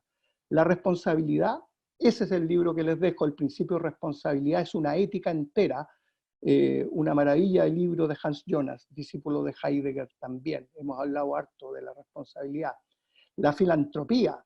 Me quiero detener en el primer filántropo de Chile como historiador de las ideas, que me gusta, y don Federico, que era un especulador, que se compró toda el azúcar de Francia, que lo querían echar de Francia al 70%, se hizo millonario, no tenía descendencia, generó una universidad.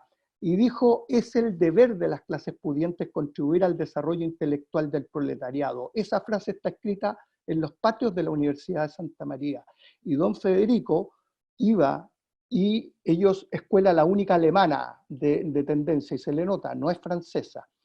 De alguna manera, don Federico, ellos iban a buscar a los mejores alumnos de la escuela. A los 12 años lo educaban hasta los 17, ya lo hemos hablado. O sea, un modelo exitosísimo de universidad, otro autor contracorriente. Sabemos que tenemos el Hogar de Cristo, Caritas para Chile, incluso estos fueron alumnos míos, el puntaje nacional, y hicieron este preuniversitario que hacía gratis, y que logró que muchas personas, incluso uno de Parinacota, el primer año, logró puntaje nacional. El pragmatismo, hemos dicho, viene de Benjamin Mill, es lo inglés y lo francés, y nosotros estamos diciendo avancemos hacia allá. En la creatividad tuvimos una clase entera de Tris para hablar de creatividad y lo que nos faltaba. Y por último, el emprendimiento.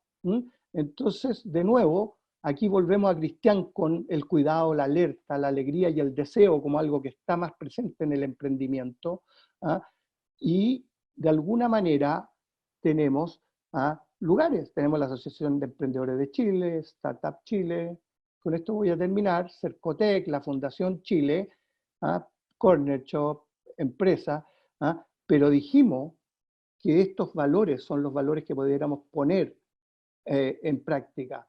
Apropiarnos de nuestro destino, la determinación, la dedicación, la devoción, el detalle, el enfoque, la rapidez, la flexibilidad, eliminarnos la jerarquía, instituciones livianas, y el dinero. Entonces, vamos caminando hacia una vida más jovial, como decía, y la Hannah Arendt nos habla de esto, de las jaulas, pero lo único que tenemos que tener en cuenta es que nuestra educación sí es ideológica, todo es ideológico, la ciencia es ideológica, ¿ah? Estos valores están en nuestra educación y el Estado también es ideológico.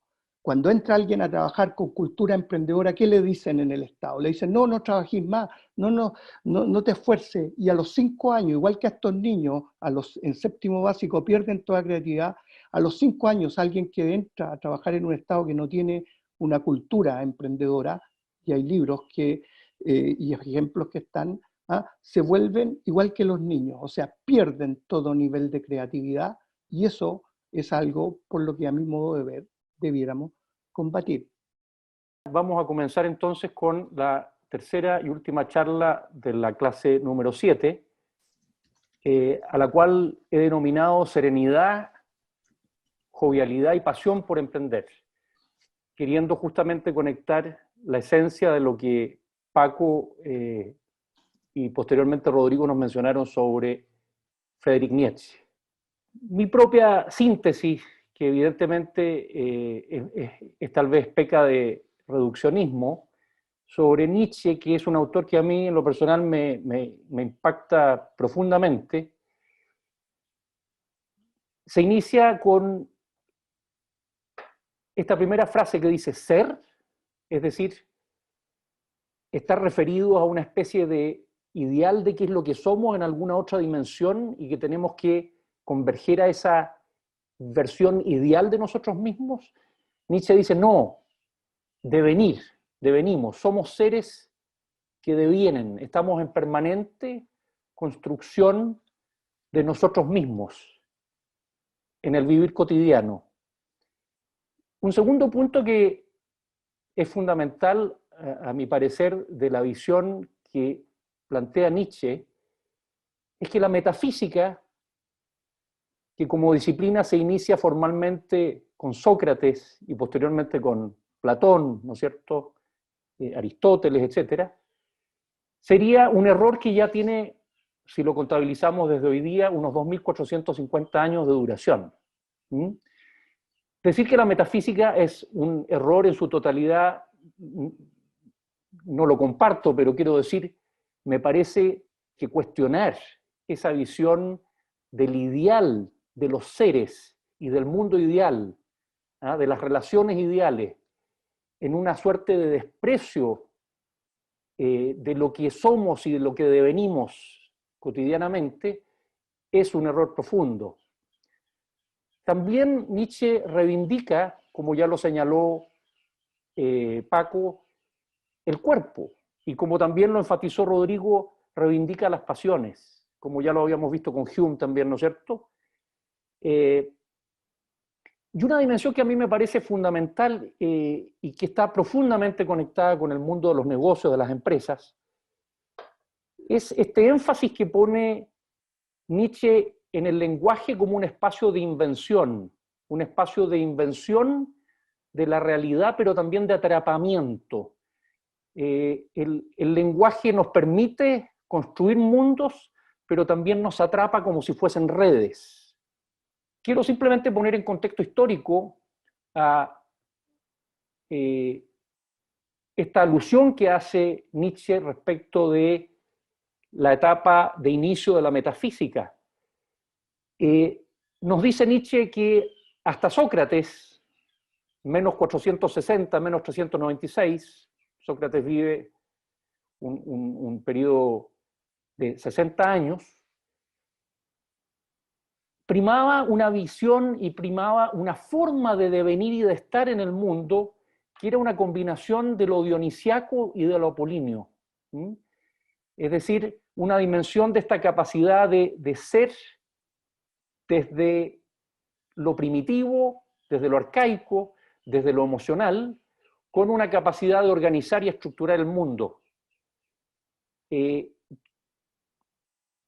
Heráclito, ¿no es cierto?, que es el personaje que él refiere como el paradigma, ¿no es cierto?, del sofista, del hombre que conecta con ese devenir, no con ese ser como un objetivo abstracto. A partir de Sócrates prima esencialmente el ideal apolíneo. La búsqueda de una esencia en todo, la búsqueda de una suerte de ideal perfecto al cual debemos converger. Como si estuviéramos siempre en el error, como si estuviéramos siempre en la posición equivocada. Y a partir de ahí se produce una simbiosis muy fuerte, yo me declaro cristiano, pero se produce una simbiosis muy fuerte entre el cristianismo paulista y la mirada de esta etapa socrática, platónica. A mí en lo personal me encanta el Cristo de las fiestas de Caná, el Cristo que ríe, que llora, que se embriaga, y así lo dicen los evangelios. Pero tengo un conflicto, ¿no es cierto?, con esa mirada del Cristo en donde todo el énfasis está en la vida después de la muerte, en la crucifixión, en la muerte. Por lo tanto, una visión que de alguna manera reniega de los que somos aquí ahora. Y si nos vamos al énfasis que pone Nietzsche en volver a poner el cuerpo y las emociones, las pasiones al centro, quiero echar mano de 2 o 3 frases de Nietzsche, que son breves. De una dice, esencial, partir del cuerpo y emplearlo como una guía. Es un fenómeno mucho más rico, que permite una capacidad mucho más clara de observación. La creencia en el cuerpo está mejor establecida que la creencia en el espíritu. Atacar las pasiones en sus raíces significa atacar la vida en sus raíces. Nos hacemos un flaco favor al despreciar desde el racionalismo metafísico esta condición carnal que tenemos, esta condición de seres de cuerpo, ¿no es cierto?, de sangre, de piel, de huesos, de emociones. ¿Existe acaso una aberración mayor, dice Nietzsche, que el desprecio del cuerpo? Lo plantea él como la gran aberración. Uso ahí una imagen propia del Aikido, que es una disciplina que he practicado en alguna época y que es un espacio donde uno se encuentra con esta realidad de una manera muy experiencial, no de una manera teórica. Y quiero volver sobre aspectos que ya hemos conversado, pero quiero ser un poco más preciso en esta ocasión, sobre las emociones mamíferas. No olvidemos que somos mamíferos hace 200 millones de años. Somos seres lenguajeantes hace probablemente 100 o hace 50.000 años o 150.000 años. Pero la comparación es entre un punto y una línea de 1 metro. Hay 7 sistemas emocionales según Jack Pansep y Luce Viven, en ese libro que les he mencionado anteriormente, que recordó Rodrigo nuevamente, The Archaeology of Mind, que es un libro genial. Creo que es una especie de principia matemática newtoniana respecto de la neurociencia. Hay una correlación profunda entre la secreción, por así decirlo, de neurotransmisores que son receptados en los neuroreceptores entre la sinapsis y las configuraciones osteoesqueléticas. Todos los mamíferos, cuando nos enojamos, ponemos una configuración osteoesquelética, osteomuscular similar. O cuando estamos alegres. La estructura, la configuración y la presencia de neuroreceptores y neurotransmisores activos es la misma. Primero está la emoción, lo hemos dicho antes, primero está la emoción, después, mucho después viene el lenguaje, y por lo tanto la interpretación y el raciocinio. Hacemos profundamente mal desde una lógica racionalista muy reciente en la historia, en tener una suerte de desprecio desde lo metafísico y religioso por la realidad constitutiva del emocionar. Somos mamíferos y seguiremos siendo mamíferos. En 10.000 años más, con inteligencia artificial, las emociones seguirán siendo, como decía Hume, las rectoras en los seres humanos. Y ya habíamos hablado, ¿no es cierto?, de la alerta como la emoción básica de sobrevivencia, del miedo, de la rabia, que es territorial y que es una emoción sauria que proviene de antes, ¿no es cierto? La rabia es, yo decía en otra ocasión, no te metas aquí, esto es mío, esto me pertenece. La pena, el duelo, la alegría, el juego también. Pansep le llama playfulness, el jugueteo.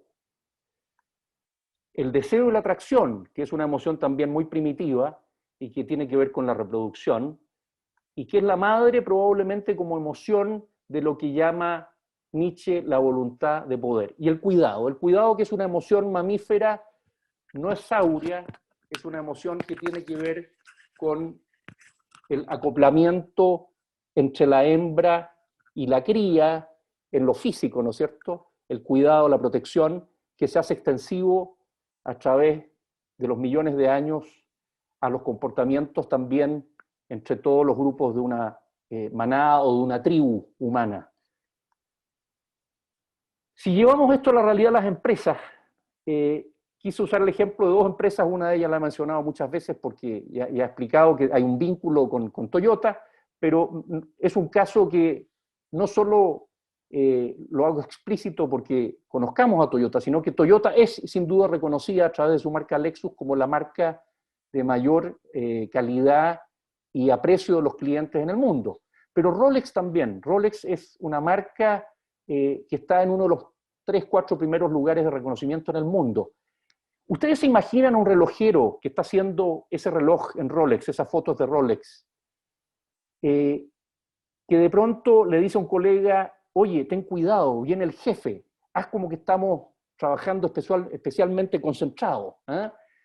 El temor no puede ser parte del fundamento de la excelencia de una empresa, de una marca, de una excelencia operacional.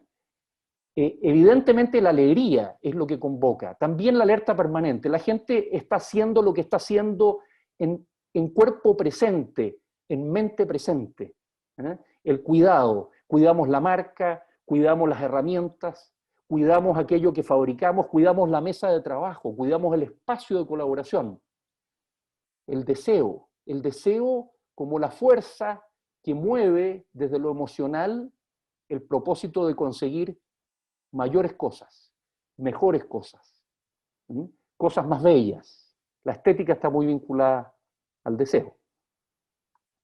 Veamos el caso contrario, y esto lo vivimos siempre en ciertas organizaciones con las que tenemos como clientes todos nosotros conflictos. Son organizaciones, y esto lo he constatado en veintitantos años asesorando empresas, lo he podido constatar en carne y hueso. Hay rabia, hay pena, hay poca alerta, la gente está con la mente en otro lado. Es como si yo estuviese, ¿no es cierto?, atento a hacer esta clase, pero estuviera paralelamente viendo todo el tiempo mi teléfono, a ver si me llegó un mensaje que me interesa. Entonces, no estoy del todo aquí. Escasa alerta. Tristeza. Hay mucha tristeza muchas veces en las organizaciones cuyo resultado neto es mala calidad, es poca excelencia operacional, son malos resultados, gente que está de paso, gente que actúa de una manera mercenaria porque está de paso, le interesa acumular cierta experiencia y luego emigrar a otro lugar donde van a sentirse más felices. Quiero hablar hoy día con mayor profundidad de algo que he enunciado en un par de ocasiones previas, pero que no he entrado en ello, y que está descrito de maneras diversas y parciales ya por René Descartes en su tratado sobre las pasiones. También está tratado por Adam Smith en el libro que escribió al principio de su carrera filosófica y que es un libro bastante desconocido o desdeñado. Todo el mundo habla de la riqueza de las naciones, todo el mundo pone el énfasis en la mano invisible, como si el motor de la humanidad fuese el egoísmo, el individualismo. Y sin embargo, en su tratado sobre las pasiones humanas, Adam Smith nos describe con lujo de detalle la importancia del cuidado, la importancia de la compasión, de la empatía. Usa otras palabras.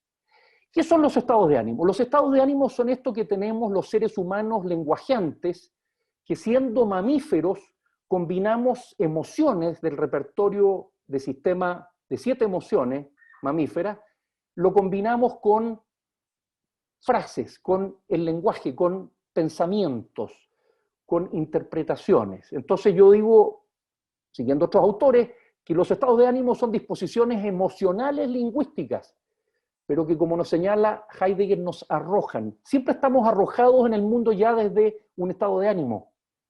Siempre estamos ya en un repertorio emocional y en una conversación que nos posee, antes de darnos cuenta siquiera. Otros lo ven, nosotros muchas veces no lo vemos. Y que nos lleva a experimentar el mundo y a posicionarnos en el mundo de una cierta manera particular, de una cierta forma.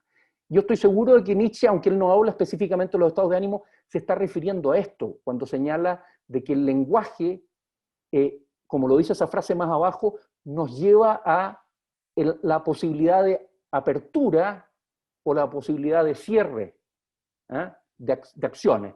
Todo está sujeto a interpretación. Lo que hace que una determinada interpretación prevalezca en un momento dado es función de su poder y no de su verdad. El punto no es la idea metafísica de la verdad versus lo falso, lo verdadero o lo falso. Es la potencia de lo que está siendo interpretado.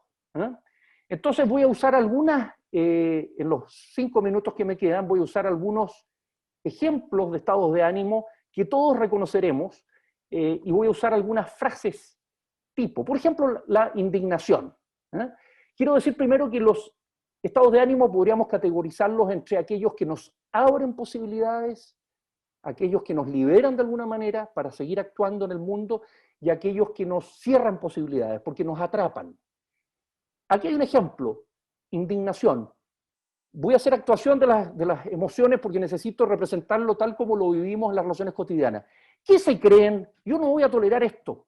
Que se vayan a la punta del cerro. Indignación. Emociones que subyacen, rabia fundamentalmente, alerta, serenidad. Acepto lo que sea que ocurra desde la libertad de que estoy aquí. Alerta, cuidado, alegría. Cuando pongo algunas imágenes de emociones más abajo, porque estoy queriendo señalar con ello de que tienen menor preeminencia. Y la emoción que pongo arriba, al centro, es la que, a juicio mío, y eso es discutible, tendría una mayor preeminencia. Prudencia. Desde la alerta, desde el cuidado por algo, pero también desde el temor de lo que podría pasar, tengo que ver si cumple antes de seguir avanzando en este negocio. Tengo que ver si me transfiere los 100.000 pesos antes de que venga y se lleve la bicicleta y me transfiera los otros 600.000 pesos. Prudencia. Resentimiento. Esto es muy habitual en las empresas en Chile por la configuración emocional de la cultura nuestra, que tiene mucho de rabia y de pena. Me la van a pagar. Creen que no me he dado cuenta. Ya van a ver. Como si uno fuera tonto. Son tipos de conversaciones que uno entre personas de mayor confianza escucha, o a veces, como lo señalé en alguna clase anterior, se sube a un ascensor y se encuentra con ese tipo de conversaciones. Desconfianza. No me gusta lo que está pasando aquí. No creo que sea bueno para mí o para nosotros. No creo que vaya a ocurrir eso que este nos dice. Estado de ánimo central en la cultura chilena y central en la cultura política chilena. Atrapado en eso. Confianza. Veo que sabe lo que hace y además cumple lo que dice. Vamos por más. Apertura, liberación. Arrogancia, esta es muy importante, porque la arrogancia siempre es la que confrontan a aquellos que quieren hacer innovaciones. Ya sé de qué se trata esto, aquí no hay nada nuevo. Si quieren saberlo, pregúntenme a mí. La arrogancia es algo que nos ocurre a todos. Es difícil darse cuenta de que uno en un cierto momento está en esa disposición, pero la disposición de arrogancia siempre nos cierra, nos dificulta el avanzar. Envidia, eso me tocaba a mí. ¿Quién es él o quién es ella para merecerlo? Rabia, pena. En fin, la ambición, vamos a hacer grandes cosas juntos. Esto yo no me lo pierdo ni por nada. Quiero finalmente referirme a la resignación, que es otro estado de ánimo muy preeminente, muy primordial en nuestra cultura chilena. Siempre pasa lo mismo. Grandes discursos y reuniones, después todo se diluye, nada va a cambiar aquí. Pero este tiene ciertas variantes, porque somos expertos en resignación en nuestra cultura, entonces le agregamos ciertas emociones adicionales y ciertas narrativas incrementales. Siempre pasa lo mismo, grandes discursos, reuniones, después todo se diluye, en realidad da lo mismo. Total, aquí vamos a seguir piolita, vamos a seguir recibiendo el sueldo, qué sé yo. Entonces, eso tiene algo de alegría, tiene algo de rabia, tiene mucho de pena. Entonces, hay una dimensión, en el fondo, de nuevamente quedar atrapados, quedar pegados en una cierta condición sin poder avanzar. El agobio, la gratitud, Aprecio lo que la vida me está dando, o lo que me ha dado, estoy en paz y disponible para asistir a otros, para ayudar a otros, etc. Yo creo que la idea está establecida, me quedan 1 o 2 minutos nomás. Empresas notables, a mi juicio, no solo tienen técnica notable, no solo tienen tecnocracia, sobre todo tienen emociones coherentes, se preocupan de que la gente que se sube al barco opera desde cierto repertorio emocional, y además tienen estados de ánimo pertinentes, que pertenecen a la actividad, al foco que están desarrollando, que son colectivos y que son gestionados en forma activa.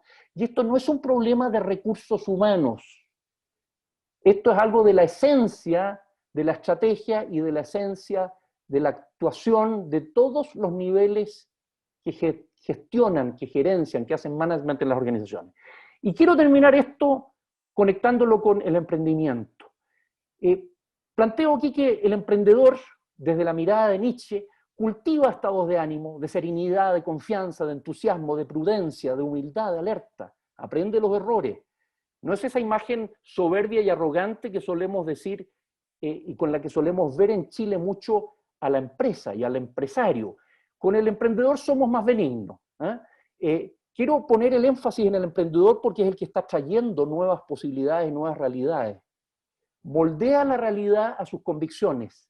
Termina por instalar su verdad. Termina porque otros naturalicen en ellos esa realidad que quiere traer al mundo. Y seduce a otros con su mirada. Y cuida su condición física. Esto, y aquí quiero dar un ejemplo muy puntual y termino, que son personas que se preocupan de que su cuerpo esté en buenas condiciones para dormir bien, para poder trabajar con entusiasmo, para tener disposiciones anímicas apropiadas. Uno de mis socios, y no voy a mencionar su nombre, solo diré el nombre de pila, Eduardo, a quien conocí hace muchos años en la industria de la celulosa, que desarrolló todo un emprendimiento práctico, mecánico y tecnológico en torno a la mantención de grandes plantas, que en algún momento fue a Israel y descubrió que en la Fuerza Aérea Israelí utilizaban sistemas de inspección de rayos X de corta distancia en vez de sistemas de medición con isótopos radioactivos. Cambió esa realidad en la industria en Chile y a partir de ahí se expandió a otros países. Desarrolló construcciones de grandes sistemas de paneles solares en el norte, desarrolló tecnologías informáticas para visualizar plantas industriales desde adentro y poder asociar las mediciones a cada uno de los equipos. Y hace unos años atrás él me obsesionó en conversaciones sobre la idea de que todas estas capacidades las lleváramos al mundo de la salud y del cuidado humano, hace 6 años atrás. Y me llamó un día de Estados Unidos, me dijo, vente, estoy con unos médicos aquí porque creo que encontré el camino a lo que tenemos que desarrollar. No voy a decir cuál es el desarrollo, no corresponde hacer propaganda aquí, pero estamos en un emprendimiento que ya lleva 5 años de desarrollo tecnológico, que ha tenido 3 fallos, y en el tercero creo que le estamos acertando. Él es Eduardo, y lo que quiero representar en él es que los emprendedores que conozco y que he conocido comparten mucho estos elementos. Son personas que tienen una forma de estar profundamente nietzscheana en su interactuar con el mundo. Y siendo esta nuestra 7ª y última clase de este primer curso, queremos primero partir agradeciendo a todas, a todos, por el compromiso y el entusiasmo de haberse hecho parte de este primer experimento que vamos a ir transformando en más y más cursos y focalizando, ¿no es cierto?, en función de los intereses de ustedes y de las empresas. Ahora quisiera pasarle la palabra a Paco y o a Rodrigo, dado que ellos han tenido tiempo en estos minutos de ver el chat e identificar preguntas para que puedan reaccionar. Sebastián Orellana, ¿verdad?, me preguntaba acerca de si tiene que ser necesariamente una alternativa a esto de ya sea optar por el cuerpo y las pasiones, ya sea optar por la razón, y por lo tanto verlas necesariamente en algo así como en una confrontación, en un contraste en el que uno de los elementos deba someter al otro, ¿verdad? Siendo que, de hecho, somos ambas cosas y por lo tanto parece una mala decisión tener que cercenar una parte de lo que somos en pro o en aras de la otra. Creo que efectivamente el intento que muchos filósofos han hecho ha sido justamente cómo armonizar esas dimensiones, ¿verdad? Y nosotros podemos ver que se pueden poner los acentos más en un lado o más en el otro, Nietzsche no considera que lo que haga sea irracional, él habla de la gran razón del cuerpo, es decir, el cuerpo también tiene su razón, ¿no? Lo que hay quizás una crítica a un excesivo, a un concepto demasiado estrecho de racionalidad, que justamente sería un concepto antagónico a la corporeidad, ¿no? El cuerpo también tiene sus razones, es decir, también tiene su sabiduría y también tiene su forma de abrirnos el mundo, las pasiones también, como acabamos de ver. Y sería sabio saber escuchar a todas esas dimensiones. Es como, una vez más, esa especie de pluralismo que estamos hablando. ¿Para qué imponer un elemento como el único que tiene la razón y las soluciones, cuando en realidad, efectivamente, hay distintas instancias y cada una de ellas tiene una capacidad de apertura, ¿no? de manifestación, de revelación de verdades? Ahí podría alargarme mucho hablando, por ejemplo, de Spinoza, que es un autor que justamente considera que entre razón y emociones no hay que elegir, ¿no? Todas nuestras decisiones son afectivas, son emocionales, pero sí hay que distinguir entre pasiones destructivas y pasiones potenciadoras, ¿no? Efectivamente, en nuestro tiempo, sobre todo con el desarrollo de las redes sociales y de los debates políticos a través de, o no tan políticos en realidad, ¿no? Sobre política a través de estos medios, es un dato que ha crecido la polarización. Quizá han visto este documental de Netflix de el dilema social, ¿no? El dilema de las redes sociales, de Social Dilemma. Si no, se lo recomiendo mucho. Pensar estos temas digitales me parece de enorme urgencia y cómo han generado un aumento de pasiones que Spinoza llamaría tristes, es decir, de la indignación, de la rabia, del odio, la confrontación, en vez de justamente colaborar a que utilicemos en nuestro favor todas las pasiones alegres que tenemos, todas esas pasiones que nos unen con los demás y nos permiten por lo menos respetar a los demás e incluso aprender de ellos, por un lado, y desde luego la capacidad de raciocinio, de crítica, de juicio, de examen, ¿no? Así que creo que es una falsa alternativa y creo que nos alegra más justamente la idea de que podemos escuchar nuestros cuerpos y nuestra parte emocional sin que eso suponga volvernos irracionales o necesariamente, digamos, destructivos. No, lo que preguntaba es que tú estabas hablando un poco del pluralismo, del reconocimiento del otro, y algunos chilenos hablan de las comunidades de respeto, que al final es tirar diferentes visiones del mundo y que de alguna manera puedan convivir. O sea, yo metafóricamente hablando es como uno es agua y otro aceite, pero de alguna manera si alguien los revuelve hay una mezcla que convive. Si alguien no hace nada, se separa en visiones diferentes. Entonces, yo preguntaba, ¿no será el existencialismo, o por lo menos en Heidegger, cuando se habla que de repente lo único que sí es cierto, independiente de las visiones, que cada uno tiene visiones diferentes del mundo? No la interpretación de cada lado, de cómo es como unificar una interpretación del mundo, eso sería mucho más complejo, pero entender que cada uno puede tener una interpretación distinta del mundo, eso es lo que une, no la interpretación de cada uno de esos mundos, porque si no al final es como que todos piensen lo mismo, y eso creo que va a ser un poco difícil. Y después yo preguntaba de repente el estudio o el entendimiento de estos pensamientos de que cada uno puede tener una interpretación distinta, puede ayudar a un pluralismo y puede después desencadenar una comunidad de respeto y un entendimiento de lo otro, y ahí se desencadena un poco ese cambio de paradigma que tú estabas mencionando. Entonces la pregunta es como, ¿será esa corriente filosófica que pueda ayudar al pluralismo? A ver, sin duda parte por ahí, Sebastián, sin duda parte por ahí. Pero si tú te das cuenta, la tesis de Stuart Mill y la tesis de Feyerabend es más fuerte. Hemos hablado de 5 tesis de pluralismo. Una, la de Berlin, que dijimos que era reconocimiento. La de Stuart Mill es que tenemos deuda con la diversidad. O sea, es una fe hacia la diversidad. Hacia decir, mientras más diversos seamos, mira Harvard, que recibe a los mejores puntajes de todo el mundo y al final uno se topa con cualquier gallo en Harvard. Harvard tiene poca gracia, es lo mismo que en la Chile y la Católica, casi reciben al 1%, después hagan lo que hagan, igual hay gente inteligente porque eran inteligentes antes de entrar, pero la diversidad es la importante y es una fe. Y eso Ricoeur lo decodifica como agradecimiento, o sea, te agradezco a ti. Por ejemplo, ustedes se han dado cuenta que hoy día cuando nos reciben personas que vienen de Venezuela. Antes yo decía, estamos mal, están como para irse a Capón, y todos los que nos atendían, porque te atienden con rabia, te atienden con esas tres emociones que decía, como lata, como que no quieren estar ahí, y de repente te atienden con cariño. Era como algo raro, te fijas yo, ¿no? Sin contar que uno dejó de tener, o yo por lo menos, bastante desconfianza tenía antes de si me echaban o no la benzina que estaba poniendo. Y con otro uno como que agarra un tipo de confianza, quizás el cariño trae confianza. Entonces es jugársela por un sistema que implica el reconocimiento de valores. La tesis fuerte de Berlin de decir es contradictorio no hacerlo. Esa es la que hay que pensar, ¿te fijas yo, no? Entonces, parte de donde dices tú, por supuesto que ninguno dice que todos tenemos que ponernos de acuerdo. Berlin dice tesis más fuerte, dice, no, o sea, tú tienes que aceptar valores contradictorios con los tuyos.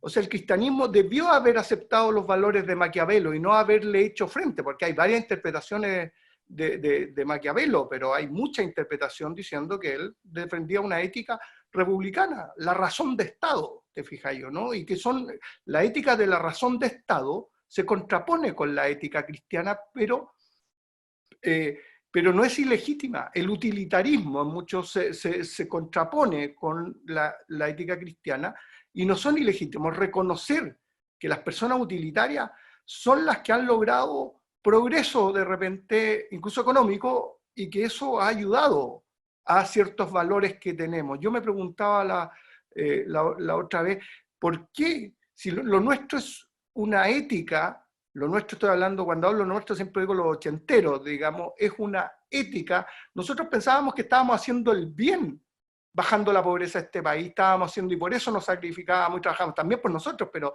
de repente sí teníamos ese sentido ciudadano. El pluralismo, yo puse ahí, grandes líderes intelectuales, desaparecieron. O sea, desapareció el pluralismo en la política, si ahora todos se parecen. ¿Qué diferencia hay, no sé, entre decirte Girardi, Asbuno, no sé qué? Uno los ve y dicen son la misma cuestión, no hay pluralismo, nos faltan emprendedores ahí, nos faltan intelectuales de verdad, digamos, que planteen temas en profundidad. Entonces, y eso se agradece, es como que acá en Filco, como dijimos, tenemos una metodología pluralista y aprendemos unos de otros. No es que todos sepamos todo, no porque uno sea seco en un autor monumental, no va a aprender de otros autores y conectarlos y todos salimos ganando. Ese es el pluralismo, jugársela más allá de, y por supuesto que no significa una línea única, digamos. Voy a tomar una pregunta que hace Eduardo respecto de tres características fundamentales para el emprendedor exitoso. Ahora, yo esto lo voy a decir sobre todo desde que he estado por años acompañando a emprendedores emergentes a través de instituciones como Endeavor, por ejemplo. No lo voy a decir desde una experiencia como consultor, sino que más bien desde una perspectiva de mentor de emprendedores jóvenes. Yo diría dos cosas que aparecen hoy día en la conversación en torno a Nietzsche. Resiliencia emocional, perseverancia emocional, ¿no? La capacidad de sostener una convicción y una disposición emocional a todo evento. Como todo ser humano, uno se desanima, ¿no es cierto? Uno ve que el emprendedor se deprime, pero al día siguiente está de pie nuevamente y está echándose aliento a sí mismo, animándose, y rodeándose de otros que contribuyen a eso mismo. Lo segundo, lo hemos visto en sesiones anteriores en torno a la innovación, ¿no es cierto? Disposición y método para la innovación. Y no voy a ahondar más en eso. Y lo tercero, creo yo, tiene que ver con rodearse de gente muy competente en ámbitos donde el propio emprendedor se reconoce incompetente, lo cual requiere humildad. Es decir, el emprendedor que por extraordinario que sean ciertas dimensiones entiende que desde su propio repertorio de capacidades no va a conseguir salir airoso y naturalizar lo que quiere traer al mundo, si no tiene a su lado a gente que contribuye con otras dimensiones que son fundamentales y que ella o él no tienen en sí mismos. Era el concepto más bien de la honestidad, que un poco salió en la clase pasada también cuando vimos a Friedman, que yo sentí que un poco se dijo, Friedman, sí, interesante lo que dijo, qué sé yo, pero muy limitado. Y yo creo que el concepto de Friedman cuando dice dentro de la legalidad es una montaña gigante, es un desafío gigante que creo que en Chile, o no sé si en otras partes, pero en Chile ha sido mal interpretado porque la legalidad se ha puesto como sinónimo de la legitimidad. Entonces nos las hemos arreglado como país para que si un par de abogados nos dan un informe de que esto es legal, hemos considerado que es legítimo. Pero a mí me da la impresión que Friedman, si uno amplía el concepto ese dentro de la legalidad, creo que también queda una tesis muy, muy potente. Sin duda. Y es más, yo puse una frase ahí en la clase de hoy para cuando la revisen, de la Hannah Arendt. No hay libertad sin legalidad, digamos, sin duda. Y eso es una tradición occidental muy larga. Además, acuérdate de un tema, a mi modo de ver, si tú lo miras con ojos de Hegel, imagínate, estoy poniéndome como Paul Feyerabend en esto, si lo miras con ojos de Hegel, que dice la Edad Media tuvo todo su valor adentro, lo que hicieron Hayek y Friedman, en mi opinión, esto es una lectura personal, es plantear el dilema entre destrucción creativa y socialdemocracia, poniendo la destrucción creativa como romántica, la que rompe y trae la novedad, y la socialdemocracia como leguleya de que no quiere romper. Y es una tesis que a mi modo de ver está poco explorada. O sea, nosotros sí le debemos a eso. Lo que pasa es que lo que yo en lo personal critico es el reduccionismo a que todo, solo lo económico vale. Y eso yo creo que ha quedado meridianamente claro, que hay que ser más pluralista, más diverso, pero nosotros cometeríamos un grave error si es que no vemos en las corrientes utilitarias, en las corrientes que creen en la economía liberal, que no solo son los neoliberales, digamos, o sea, en el fondo tú tienes un montón de autores humanistas defendiendo, y la legalidad, tú pones legitimidad. Y yo solo te agregaría un tercer punto, digamos, que es la idea de los contractualistas, que viene muy de atrás, que tiene que haber un cierto consenso. O sea que si el marco te deja mucha gente afuera, estamos mal. Lo que hizo Kennedy, estamos mal. Lo diga quien lo diga, estamos mal. La gente de color que dicen ahora no pueden quedar afuera. Hay ciertas cosas que están fuera del ámbito ético, ¿te fijas? Entonces, lo peligroso con Friedman, que en muchas cosas yo comparto su pasión por la libertad, uno de los valores que pusimos, el de la libertad, es lo mismo que pasa con Platón y los platonistas, Kant y los neocantianos, ¿te fijáis? Los seguidores, Marx y los marxistas. O sea, Marx dijo en vida, yo no soy marxista.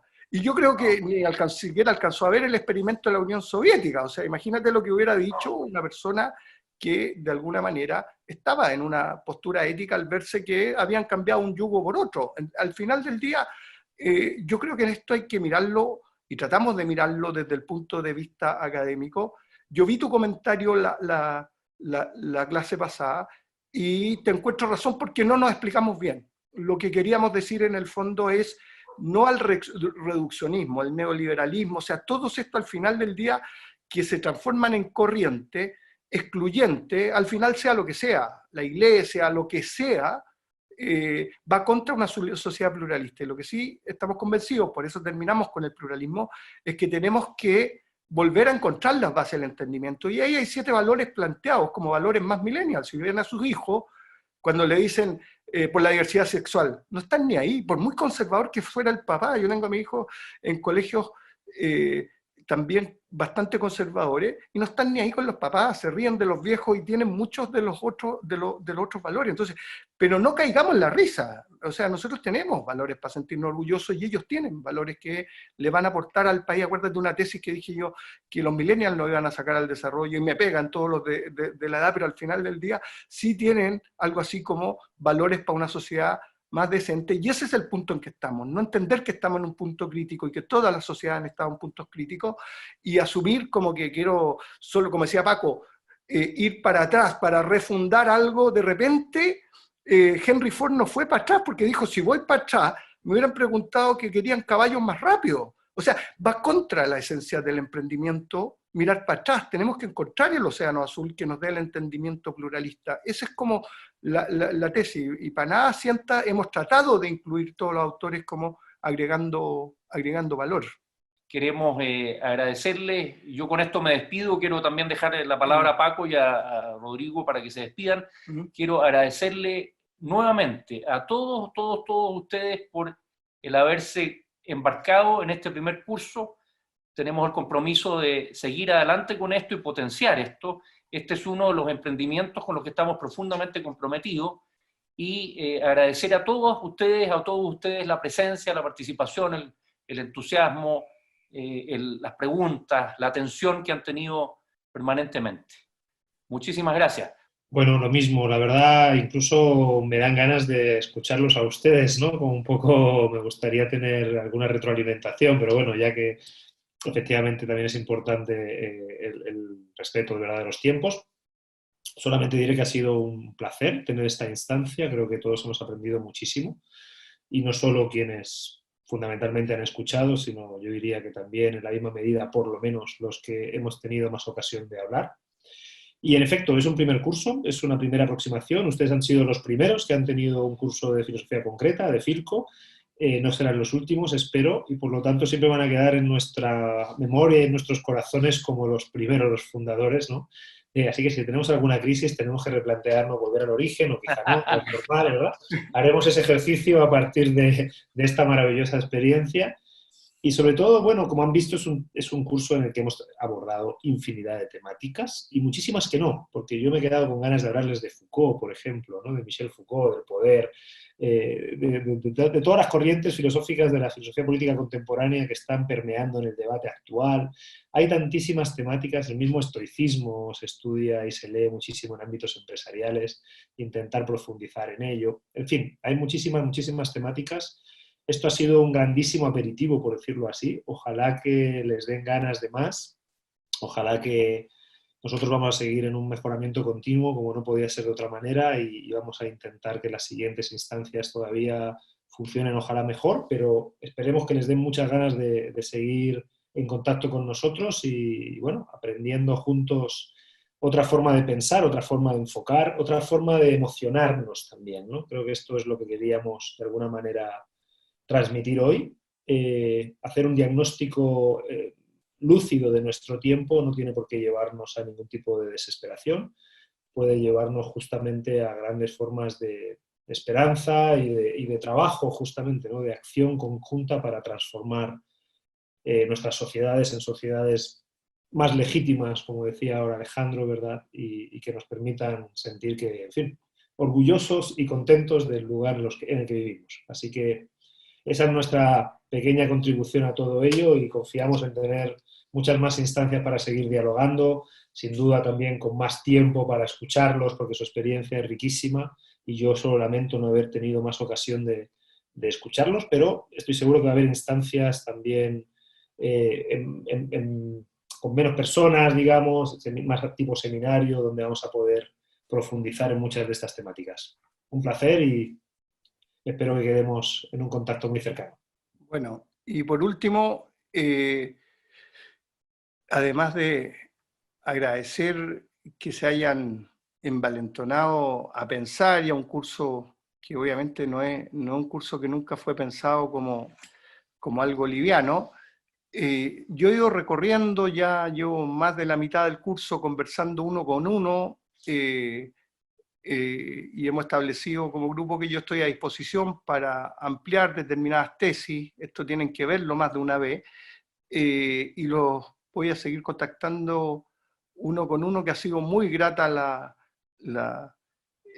las conversaciones. Aquí hay varios que ya han participado, más de 15 en conversaciones, y vamos a recorrerlos a todos y para el océano azul y la reinvención que viene, que básicamente es tomar muchos de estos módulos y hacerle doble clic, y incluir tris y cursos de creativa, que ya vamos a ir conversando, pero en lo principal ahora cerrar bien el ciclo y ver bien la comprensibilidad. Siéntanse con micrófono abierto para cuando hay tesis que no estén, incluso están los WhatsApp, nos han propuesto hacer un grupo de WhatsApp en conjunto, cosa que tenemos pensado hacer para ver cómo se sigue, quien se oponga nos lo dice, pero para ir viendo y comunicándonos y viendo y subiendo tesis, y vamos a trabajar el tema de la bibliografía que han pedido. Mucho de eso sí al recorrer lo pueden ir viendo en los mismos cursos. Así que muchas gracias y hasta la próxima. Muchas gracias. Hasta la próxima, un gusto.